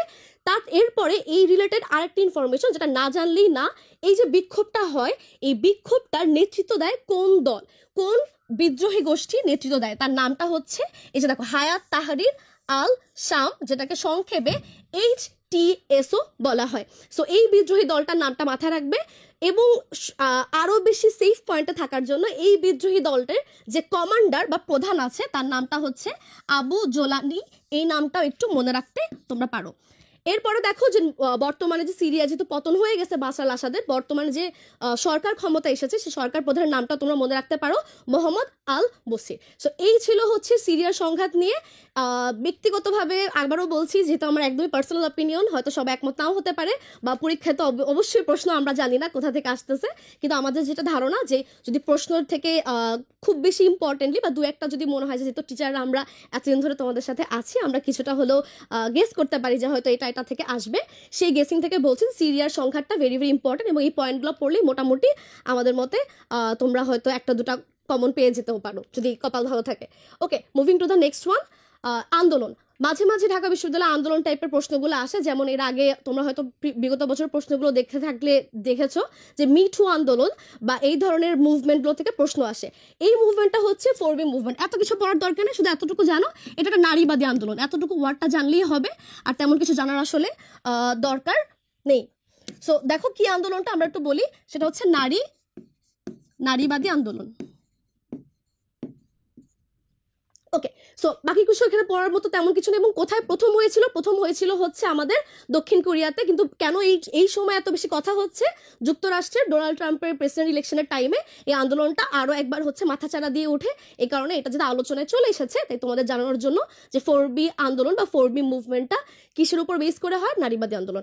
ওকে, পরবর্তীতে আচ্ছা, এখন আমরা পড়বো সমীক্ষা নিয়ে। সমীক্ষা আমরা জানি যে এর আগের বছরে, বিগত বছরে এমন কোনো সাল আসলে নেই যেখানে সমীক্ষা নিয়ে প্রশ্ন আসে না। সো একটু দেখো, খেয়াল করে যে কোনগুলো সবচেয়ে বেশি ইম্পর্টেন্ট হচ্ছে বৈশ্বিক সূচক কি কি পড়তে হয়। যে প্রকাশক যে বা প্রতিবেদন যে প্রকাশ করছে তার নামটা, শীর্ষ দেশ, সর্বনিম্ন তালিকা মানে তালিকাতে সর্বনিম্ন যে দেশটা থাকে তার নামটা, এবং বাংলাদেশের অবস্থান, এই কটা পড়লেই মোটামুটি হয়ে যাবে। সবচেয়ে ইম্পর্টেন্ট হচ্ছে এখানে শান্তি সূচক, পরবর্তীতে বিশ্ব সুখ প্রতিবেদন, ই গভর্নমেন্ট, মুক্ত গণমাধ্যম আর মত প্রকাশের স্বাধীনতা। এখান থেকে এই কটা পড়লেই মোটামুটি আমাদের মতে সবচেয়ে ইম্পর্টেন্ট যেগুলো ছিল তার ভিতরে হচ্ছে এই কটা পড়লেই মোটামুটি হয়ে যাবে। পরবর্তীটা দেখো, পরবর্তী সমীক্ষাটা আছে হচ্ছে গণতন্ত্র সূচক বিশ্ব বাসযোগ্য শহর। যেহেতু এই বাসযোগ্য শহরে আমাদের প্রাণের শহর বা জাদুর শহর ঢাকার অবস্থান ভালোই পিছনে, তাই একটু প্রথম কোন শহরটা হচ্ছে এই বিশ্ব বাসযোগ্য শহরের শীর্ষ তালিকায় আছে তার নামটা একটু দেখে নিও। ভিয়েনা, সেটা হচ্ছে অস্ট্রিয়াতে অবস্থিত। সো এই জিনিসটা একটু মাথায় রাখা যাবে। আর পরবর্তীতে হচ্ছে মানব উন্নয়ন সূচকটা ইউএনডিপি প্রকাশ করে, এটাও প্রত্যেকবারই বা ম্যাক্সিমাম টাইমে হচ্ছে ইম্পর্টেন্ট জিনিস, পরীক্ষা চলে আসে। সো এই কয়টা জিনিস পড়লে সমীক্ষা বা রিপোর্ট হয়ে যাবে। সো এর ছাড়াও এই যে সমীক্ষা বা রিপোর্টের এর বাইরেও হচ্ছে যে পড়া যায় যে বাংলাদেশের অবস্থান যেগুলোতে আসলে একটু পিছনের দিকে, সেগুলো নর্মালি বাংলাদেশের অবস্থানটা আসে না, সেই সব জায়গায় আসলে যারা শীর্ষ তালিকায় সেই নামগুলোতেই মোটামুটি ফোকাস করে ঢাকা বিশ্ববিদ্যালয়ের প্রশ্নকর্তারা। সো এই ছিল হচ্ছে আমার সাজেশন। এবং আমার কাছে মনে হয় এই বছরের যদি প্রশ্ন, মানে আমি জানি না আসলে প্রশ্ন কেমন হবে, আমরা কেউই জানি না, কিন্তু এটুকু বলতে পারি যে রিসেন্ট টপিকগুলো যদি ভালো করে পড়া হয়ে থাকে বা আপনারা যারা আমাদের সাথে এতদিন ধরে ক্লাসগুলো করেছেন তাদের জন্য অবশ্যই আমাদের বাবলা ভাইয়া, কাউসার ভাই এবং প্রত্যেকে যারা ছিল তাদের সাথে ক্লাস যখন করেছেন অবশ্যই এই পুরো ব্যাপারটা ভালো করে করলেই অনেকখানি আমরা আশাবাদী যে আপনাদের জন্য অনেক কিছু কমন পেয়ে যেতেও পারেন। সো আমি পরবর্তীতে আসার জন্য বাবলা ভাইকে অনুরোধ করছি।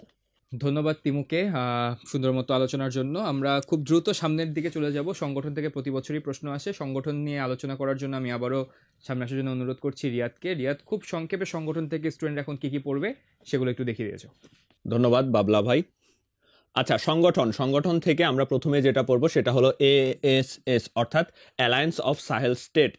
এখানে কয়টা দেশ আছে মালি, নাইজার, বুরকিনা ফাসো। এবং এখান থেকে আমরা আরেকটা বিষয় মনে রাখবো, সেটা হলো এই তিনটা দেশই কিন্তু এই যে আফ্রিকান ইউনিয়ন এবং ইকোয়াসের সাথে সম্পর্ক বিচ্ছিন্ন করেছে। এবং এই তিনটা দেশ একই সাথে কি ছিল, ফ্রান্সের উপনিবেশ ছিল। তার পরবর্তী সংগঠনে যদি আমরা যাই, ব্রিক্স সম্পর্কে তোমাদের বলার কিছুই নাই, তোমরা সব কিছুই জানো। ব্রিক্স হলো উদীয়মান অর্থনীতির দেশগুলো নিয়ে গঠিত একটি সংগঠন যারা মূলত অ্যান্টি আমেরিকান অর্থাৎ আমেরিকা পরিপন্থী। এবং এই ব্রিক্সের যে সর্বশেষ সম্মেলন সেটা 2024 সালের অক্টোবর মাসে 22 থেকে 24 অক্টোবর রাশিয়ার কাজান শহরে অনুষ্ঠিত হয়। এবং এইখানে বেশ কয়েকটা গুরুত্বপূর্ণ ডিসিশন আসে। ডিসিশনগুলোর মধ্যে আমরা ভালো করে মনে রাখবো, ব্রিক্স কর্তৃক ডলার মুক্ত বাণিজ্য ব্যবস্থার যে একটা সিস্টেম তারা ইন্ট্রোডিউস করেছে সেটার নাম হলো ব্রিক্স পে। এই বিষয়টা আমরা ভালো করে মনে রাখবো। ব্রিক্স পে উদ্বোধন কবে করা হচ্ছে? 21 অক্টোবর 2024। চলে যায় আমরা পরের সংগঠনে, বিমস্টেক সম্পর্কে তোমরা জানো। বিমস্টেকের টোটাল সদস্য হচ্ছে 60টি এবং বঙ্গোপসাগরের তীরবর্তী দেশগুলো নিয়ে এই বিমস্টেক গঠিত। এখান থেকে ভালো করে আমাদের যেটা মনে রাখতে হবে সেটা হলো পরবর্তী সম্মেলন অর্থাৎ 2025 সালে যে সম্মেলনটা অনুষ্ঠিত হবে সেটা হবে ঢাকায়। এবং বিমস্টেকের পরবর্তী সভাপতির দায়িত্বও কিন্তু পালন করবে বাংলাদেশ। এই বিষয়টা আমরা এখান থেকে ভালো করে মনে রাখবো, বাকিগুলো আমরা মনে রাখার চেষ্টা করব। তারপর আমরা চলে যাচ্ছি বিভিন্ন সংগঠনের সর্বশেষ সদস্যগুলো নিয়ে। সর্বশেষ সদস্য যদি আমরা ন্যাম পড়ি, নন অ্যালাইন মুভমেন্ট, সর্বশেষ সদস্য হলো দক্ষিণ সুদান এবং সর্বমোট হলো 121টি। এভাবে আমরা সবগুলো পড়ব। এখানে ব্রিক্সের ক্ষেত্রে আমরা একটা বিষয় মনে রাখবো যে তোমরা দেখেই হয়তো বুঝে গেছো ব্রিক্সে নতুন করে কি হয়েছে। ব্রিক্সে নতুন করে একটি সংগঠন দেশ যুক্ত হয়েছে, যার ফলে ব্রিক্সের বর্তমান সদস্য কিন্তু এখন 10টা। এবং নতুন করে কে যুক্ত হয়েছে? নতুন করে যুক্ত হয়েছে ইন্দোনেশিয়া। আমরা এটা ভালো করে মনে রাখবো। ঠিক এভাবে যেই সংগঠনগুলো দেয়া আছে, NDB, NATO, G20, African union, সবগুলোর ক্ষেত্রে আমরা টোটাল সদস্য কয়টি এবং সর্বশেষ সদস্য কয়টি সেটা মনে রাখবো। আবারও আমরা দেখতে পাচ্ছি এখানে আরো কিছু সংগঠন দেয়া আছে, যেমন IMF, WTO, SCO। এগুলো আমরা ভালো করে মনে রাখবো। চলে যাই আমরা পরবর্তী স্লাইডে।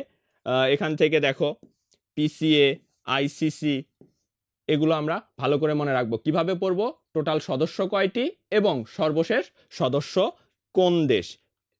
এবং পরবর্তীতে আমরা সংগঠনের ক্ষেত্রে সংগঠনের প্রধানকে, এই বিষয়গুলো মনে রাখা খুবই গুরুত্বপূর্ণ, এখান থেকে পরীক্ষায় আসে।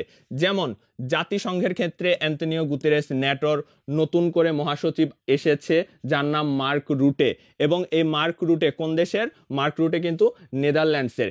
এভাবে আমরা মনে রাখবো। সার্কের ক্ষেত্রেও মনে রাখবো বাংলাদেশের গোলাম সারোয়ার বর্তমান মহাসচিব হিসেবে দায়িত্ব পালন করছেন। ঠিক এভাবে আমরা প্রত্যেকটা বিষয়ের প্রধান কি সভাপতি নাকি মহাসচিব, কে দায়িত্ব পালন করছে, নামগুলো ভালো করে আমরা মনে রাখবো। এবং পরবর্তী সংগঠন আমরা দেখতে পাচ্ছি ন্যাটো এবং কমনওয়েলথের 75 বছরে পদার্পণ। এই 75 বছর এটাকে আমরা কি বলি? এটাকে কিন্তু আমরা বলি প্লাটিনাম জুবিলি। তাহলে পরীক্ষায় আসতে পারে প্লাটিনাম জুবিলি পালন করেছে কোন সংগঠনটি? তাহলে কিন্তু অ্যান্সার হয়ে যাবে ন্যাটো এবং কমনওয়েলথ, অর্থাৎ তারা 75 বছর পূর্তি কিন্তু পালন করেছে। তো পরবর্তীতে সম্মেলন নিয়ে তোমাদের সামনে পরবর্তী শিক্ষক তোমাদের সম্মেলন সম্পর্কে ব্রিফ দিয়ে যাবেন। ধন্যবাদ আবারও রিয়াদকে। আমরা একদম শেষ পর্যায়ে চলে আসছি, একদম লাস্টের দিকের টপিক নিয়ে আলোচনা করার জন্য আমি রিকোয়েস্ট করছি তোমাদের জিকের টিচার হৃদয় আলোচনা করবে সম্মেলন নিয়ে। আসসালামু আলাইকুম সবাইকে।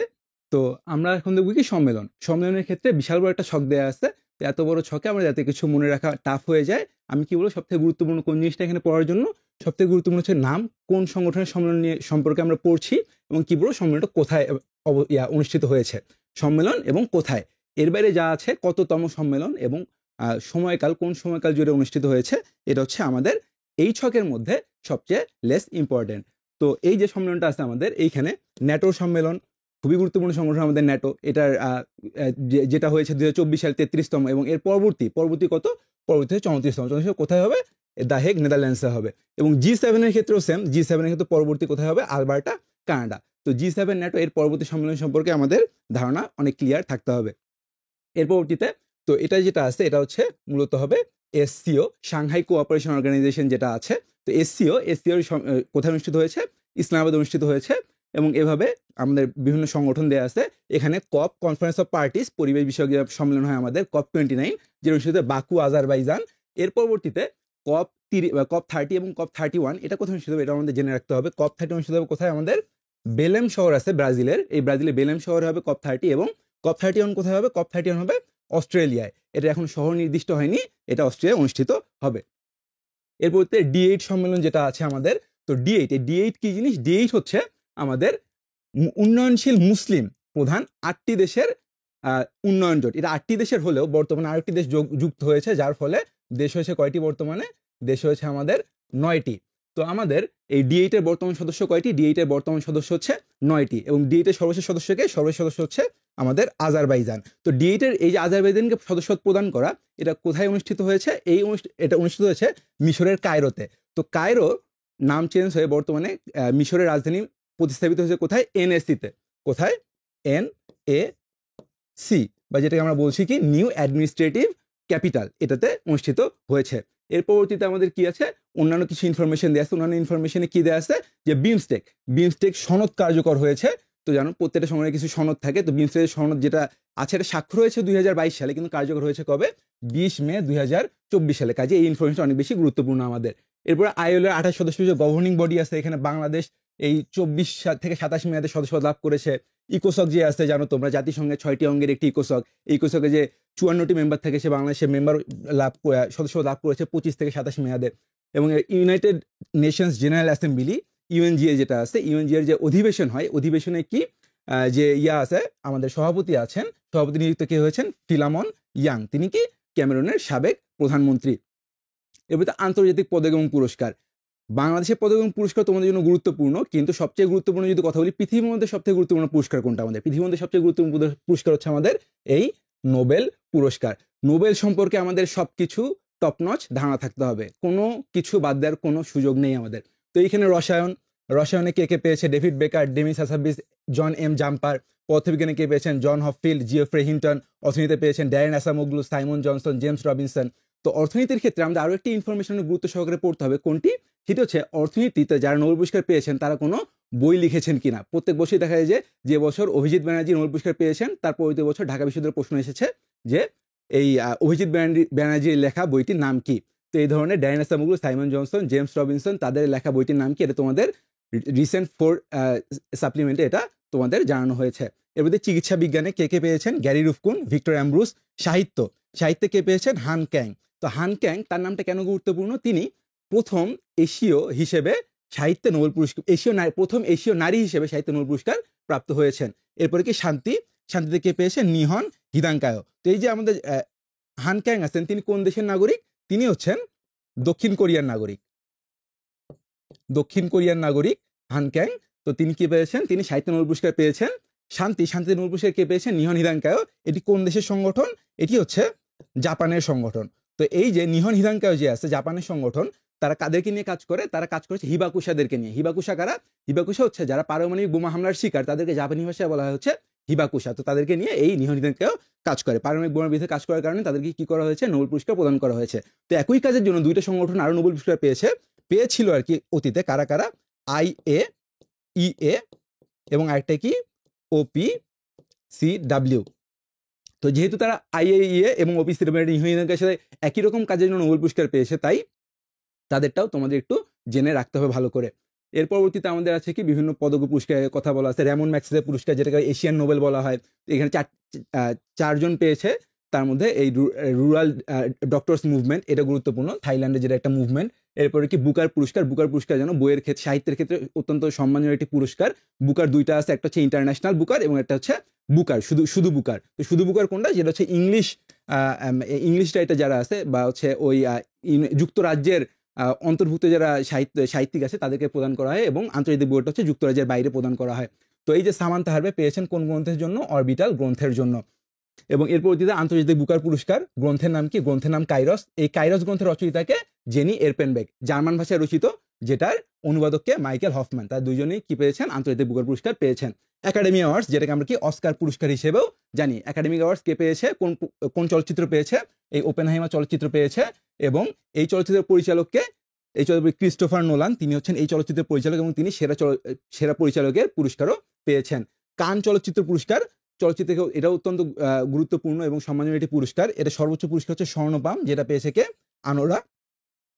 পুলিৎজার পুরস্কার, এই পুলিৎজার পুরস্কার কিসে দেওয়া হয়? সাংবাদিকতা, সাহিত্য এবং সঙ্গীতে এই পুলিৎজার পুরস্কার প্রদান করা হয়। এর ভিতরে বাংলাদেশের খেলাধুলা সম্পর্কে আমরা জানি আমাদের সবচেয়ে আমরা অত্যন্ত গুরুত্বপূর্ণ অ্যাচিভমেন্ট অর্জন করেছি যে সাফ নারী চ্যাম্পিয়নশিপ, যেটা কি 2024 অনুষ্ঠিত হয়েছে। বাংলাদেশ চ্যাম্পিয়ন কি হয়েছে? বাংলাদেশ চ্যাম্পিয়ন হয়েছে। এবং এর পরবর্তীতে এই সাফ নারী চ্যাম্পিয়নশিপে সেরা খেলোয়াড়কে ঋতুপর্ণা চাকমা। সাফ অনূর্ধ্ব 20 চ্যাম্পিয়নশিপ, এইখানেও বাংলাদেশ চ্যাম্পিয়ন হয়েছে। দুটো দিয়ে খেয়াল করে দেখবে, রানার আপ হচ্ছে নেপাল। এরপর হচ্ছে বাংলাদেশ পাকিস্তানের বিপক্ষে একটা ঐতিহাসিক টেস্ট জয় করেছে। টেস্টটা অনুষ্ঠিত হয়ে কোথায়? রাওয়ালপিন্ডিতে। এবং সম্পূর্ণ সিরিজটা বাংলাদেশ পাকিস্তান হোয়াইট ওয়াশ করে। এই ঐতিহাসিক সিরিজে ম্যান অফ দ্য সিরিজ কে হয়েছে? বাংলাদেশের মেহেদী হাসান মিরাজ। এর ভিতরে আন্তর্জাতিক খেলাধুলা যদি দেখি, যেহেতু 2024 সালে অলিম্পিক অনুষ্ঠিত হয়ে গেছে, যে বছর অলিম্পিক অনুষ্ঠিত হয় প্রত্যেক বছরই কি হয়? তার পরবর্তীতে অলিম্পিক নিয়ে প্রশ্ন আসে। কাজেই এবছর অলিম্পিক থেকে প্রশ্ন আসার চান্স অনেক অনেক অনেক বেশি। তো এই যে প্যারিস অলিম্পিক 2024, মাস্কট কি? মাস্কট হচ্ছে দ্য প্রাইজ। এই সর্বোচ্চ পদকজয়ীকে এই অলিম্পিকে যুক্তরাষ্ট্র। এবং এরপরে পরবর্তীতে গ্রীষ্মকালীন যে অলিম্পিক অনুষ্ঠিত হবে সেটা কোথায় অনুষ্ঠিত হবে? Los Angeles. এবং তার পরবর্তীতে যেটা হবে সেটা কোথায় হবে? ব্রিসবেনে অনুষ্ঠিত হবে। 23তম ফিফা বিশ্বকাপ, তারপর হচ্ছে 24তম ফিফা বিশ্বকাপ, পরবর্তী ক্রিকেট বিশ্বকাপ কোথায় অনুষ্ঠিত হবে? এগুলো তোমাদের জন্য অত্যন্ত গুরুত্বপূর্ণ টপিক। এর পরবর্তীতে যদি আমরা দেখি ডক্টর মোহাম্মদ ইউনূস, আমাদের অন্তর্বর্তীকালীন সরকারের প্রধান উপদেষ্টা, তার সম্পর্কে সবকিছু বলতে সবকিছুই অত্যন্ত অত্যন্ত অত্যন্ত গুরুত্বপূর্ণ। কোনো কিছু বাদ দেওয়ার কোনো সুযোগ নেই আমাদের। তো এই যে তিনি শান্তিতে নোবেল পুরস্কার লাভ করেছেন, তার জন্মস্থান, শিক্ষাগত যোগ্যতা কি এখানে আছে, তোমরা দেখলেই বুঝতে পারবা। এরপরে কর্মজীবনের মধ্যে বর্তমানে তিনি কি আছেন? বর্তমানে মালয়েশিয়ার আল বুখারি ইন্টারন্যাশনাল ইউনিভার্সিটিতে চ্যান্সেলর হিসেবে আছেন। আল বুখারি ইউনিভার্সিটিতে চ্যান্সেলর হিসেবে তিনি কর্মরত আছেন।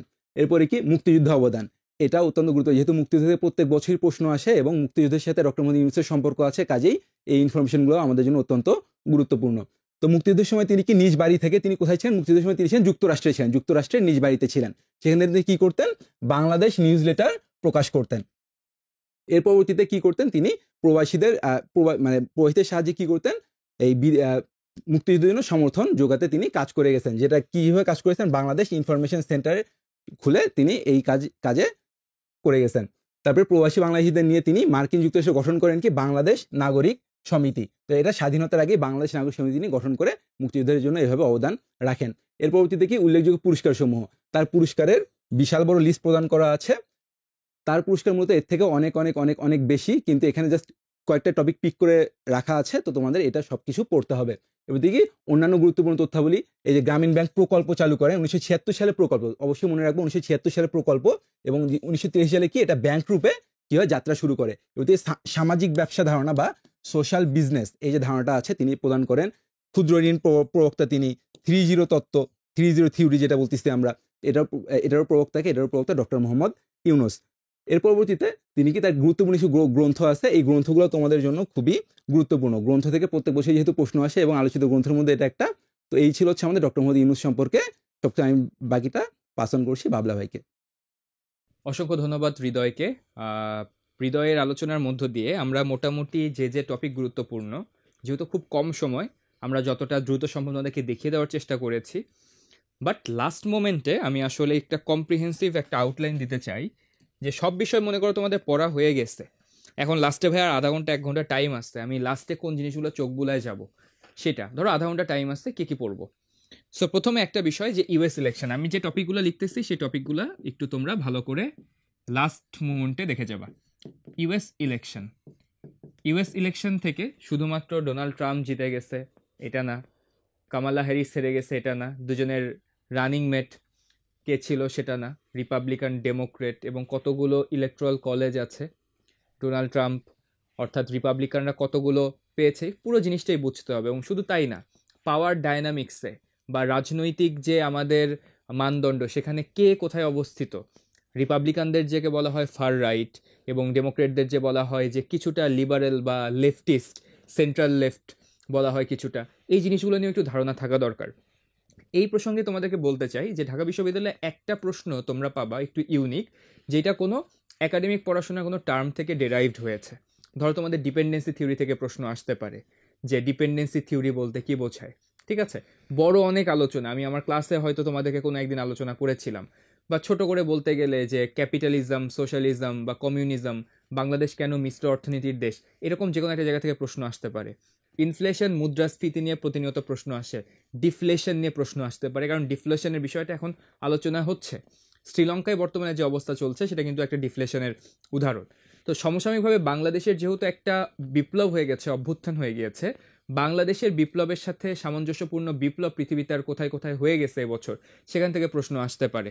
সো তোমরা ছোট্ট করে একটু জেনে রাখো যে বাংলাদেশের যে সময়ে আসলে আমাদের দেশ উত্তপ্ত ছিল, তার কিছুদিন আগে পৃথিবীর আরও একটা দেশ এরকম উত্তপ্ত ছিল, দেশটার নাম হচ্ছে কেনিয়া। কি নাম? কেনিয়া। কেনিয়াতে কি হয়েছিল? ফিনান্স বিল নিয়ে একটা বিপ্লব হয়েছিল। ওদের ওইখানে সংসদে একটা বিল পাস হয় যেটার নাম হচ্ছে ফিনান্স বিল, এর পরবর্তীতে ওখানেও একটা বিপ্লব হয়। তাহলে প্রশ্ন আসতে পারে যে বাংলাদেশের মতো আরেকটা বিপ্লবী কোন দেশে হয়ে গেছে? কেনিয়াতে। এটা একটু জেনে রাখবা। এবং তোমাদেরকে পড়ানো হয়েছে আজকে সেই জিনিসগুলো আরেকবার চোখ বুলাবা, যেমন সিরিয়ার ইস্যুটা, বাশার আল আসাদ, এবং শুধু তাই না, কানাডায় কিন্তু জাস্টিন ট্রুডো ক্ষমতা থেকে সরে যাওয়া এবং এর পরবর্তীতে নতুন ক্ষমতা কেমন হবে, রদবদলের বিষয়টা, এইটা কিন্তু একটু আলোচনায় আছে। সো কানাডার বিষয়টা একটু গুরুত্ব সহকারে দেখা। তাহলে সিরিয়া, কানাডা দুইটা। ইউকেতে যেহেতু রিসেন্টলি নির্বাচন হয়ে গেছে, ইউকেটাও দেখা। তাহলে দেখো আমরা ইউএসএ ইলেকশনের পাশাপাশি কেনিয়া, সিরিয়া, কানাডা, ইউকে, এই 5টা দেশের কনটেক্সটে জাস্ট একবার চোখ বুলাবো, ঠিক আছে। সব কিছু তো বলা হয়েছেই, জাস্ট লাস্ট মোমেন্ট একটু মনে করে দেখবো যে আমার মনে আছে কিনা, এখান থেকে প্রশ্ন চলে আসবে। অ্যান্ড ম্যান্ডেটরিলি তোমার ইসরায়েল প্যালেস্টাইনের টপিকটা তো আছেই, হ্যাঁ, ইসরায়েল প্যালেস্টাইন।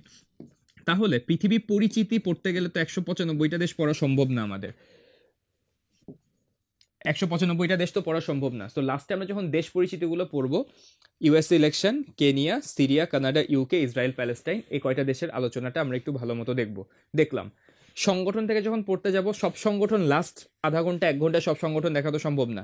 কোনটা মনে করার চেষ্টা করব, একটু খেয়াল করি আমরা। লাস্টে আমরা দেখব ইউএনের যে জেনারেল অ্যাসেম্বলি হয়েছে, ইউএনজিএ সংক্ষেপে লিখলাম, United nation general assembly, UNGA এবং কপ 29 হয়ে গেছে। আমি বলতে পারি এই দুইটা টপিক মিলে একটা প্রশ্ন চলে আসবে ইনশাল্লাহ, ইউএনজিএ আর কপ 29। তাহলে আন্তর্জাতিক আমরা 5টা দেশের পরিচিতি আর এই দুইটা জিনিস ভালো করে পড়ব। সেই সাথে বিভিন্ন সূচক যেগুলো আছে, সূচক এবং সুযোগ থাকলে একবার সম্মেলনগুলো মনে আছে কিনা, ন্যাটো, ব্রিক্স, কোনটার সম্মেলন কোথায় হয়েছে না হয়েছে, এটাও একটু দেখবো আমরা। এর বাইরে আরও কিছু টপিক চাইলে অ্যাড করা যায়, কিন্তু আমি যেহেতু বলতেছি লাস্ট আধা ঘন্টা বা 1 ঘন্টা রিভিশন কোনটা হবে, তাই আমি আন্তর্জাতিক এর থেকে বেশি কিছু পড়তে বলবো না। মনে করো সব পড়ে ফেলছো, পরীক্ষা দিতে যাবা, সকালে ঘুম থেকে ওঠার পর ভাই 1 ঘন্টা চোখ বুলাবো, আমি বলবো পরীক্ষার দিন সকালবেলা কিছু না পড়াই ভালো। পরীক্ষার আগের রাতে যদি কিছু পড়তে চাও, 1 ঘন্টা তুমি আন্তর্জাতিকে এই কয়টা টপিক চোখ বুলাবা। আর ম্যান্ডেটরিলি নোবেল পুরস্কার, হ্যাঁ, এই কয়টার সাথে নোবেল পুরস্কার তুমি পড়বা ইনশাল্লাহ। আমি এতটুকু বলতে পারি, এখান থেকে 3 থেকে 4টা প্রশ্ন ইনশাল্লাহ চলে আসবে তোমার। US election, Kenya, Syria, Canada, UK, Israel Palestine, UNGA, COP 29 সূচক সম্মেলন এবং নোবেল পুরস্কার, 3 থেকে 4টা প্রশ্ন ইনশাল্লাহ এখান থেকে চলে আসবে। ভাই বাংলাদেশ বিষয় বলি থেকে আমি যদি লাস্ট আধা ঘন্টা একটু কিছু পড়তে চাই, তাহলে বাংলাদেশ থেকে ডেফিনেটলি আমাদের জুলাই রেভলিউশন নিয়ে আমরা পড়বো, ডক্টর মোহাম্মদ ইউনুস নিয়ে পড়বো আমরা, ডক্টর মোহাম্মদ ইউনুস, ঠিক আছে। এই দুইটা টপিক আমরা লাস্ট মোমেন্টে দেখে যাব। এছাড়া বাংলাদেশের প্রত্যেকটা টপিকের ইকুয়াল ইম্পর্টেন্স, আন্তর্জাতিকে যেমন পিক করে দেওয়া যায় বেশি ইম্পর্টেন্ট কোনটা কম ইম্পর্টেন্ট কোনটা, বাংলাদেশের ক্ষেত্রে সেটা বলাটা একটু ডিফিকাল্ট। বাট তুমি জুলাই, ডক্টর মোহাম্মদ ইউনুস, এই দুটা বেশি ইম্পর্টেন্ট। এখন জুলাইকে ভাঙলে অনেক কিছু চলে আসবে তোমার, তার মানে টপিক কিন্তু দুইটা না। যত সংস্কার কমিশনগুলো আছে সেটা কিন্তু জুলাই বিপ্লবের পরবর্তী ঘটনা। তাহলে সংস্কার কমিশনগুলো আমাদের ডেফিনেটলি পড়তে হবে, যে 11টা কমিশন আছে, শ্বেতপত্র প্রণয়ন কমিটি আছে, এদের প্রধানকে, মেম্বার কারা, কাজ কি, কবে গঠিত হয়েছে, এগুলোতে চোখ বুলাবো। এবং অবশ্যই বাংলাদেশে বর্তমানে বিভিন্ন প্রধান যেসব ব্যক্তিবর্গ আছে, প্রধান বিচারপতিকে, অ্যাটর্নি জেনারেলকে, হ্যাঁ, র্যাবের মহাপরিচালককে, এরকম প্রত্যেকটা সাংবিধানিক পদ হোক, এছাড়া দেশের গুরুত্বপূর্ণ বিভিন্ন প্রতিষ্ঠানের প্রধানকে, এই জায়গাগুলো দেখব।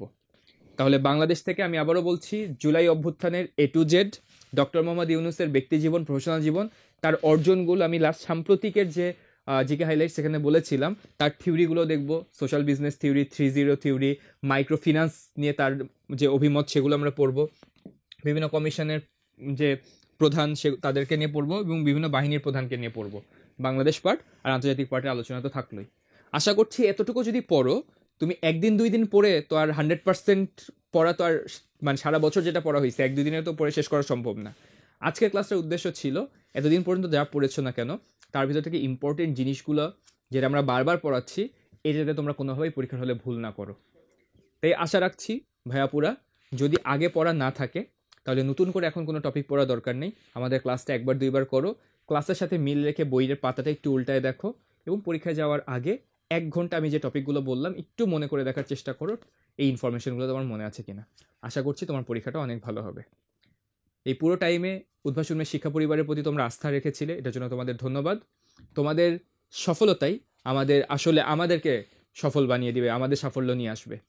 সো তোমাদের পরীক্ষা অনেক ভালো হবে, এবং পরীক্ষা পরবর্তী তোমাদের রেজাল্টও তোমাদের অনুকূলে যাবে, সেই প্রত্যাশা রেখে আজকের ভিডিও এখানেই শেষ করছি। সবার সাথে অতি দ্রুত আবারও কোনো অফলাইন কিংবা অনলাইনে দেখা হয়ে যাবে। সে পর্যন্ত সবাই ভালো থেকো, সুস্থ থেকো। আল্লাহ হাফেজ।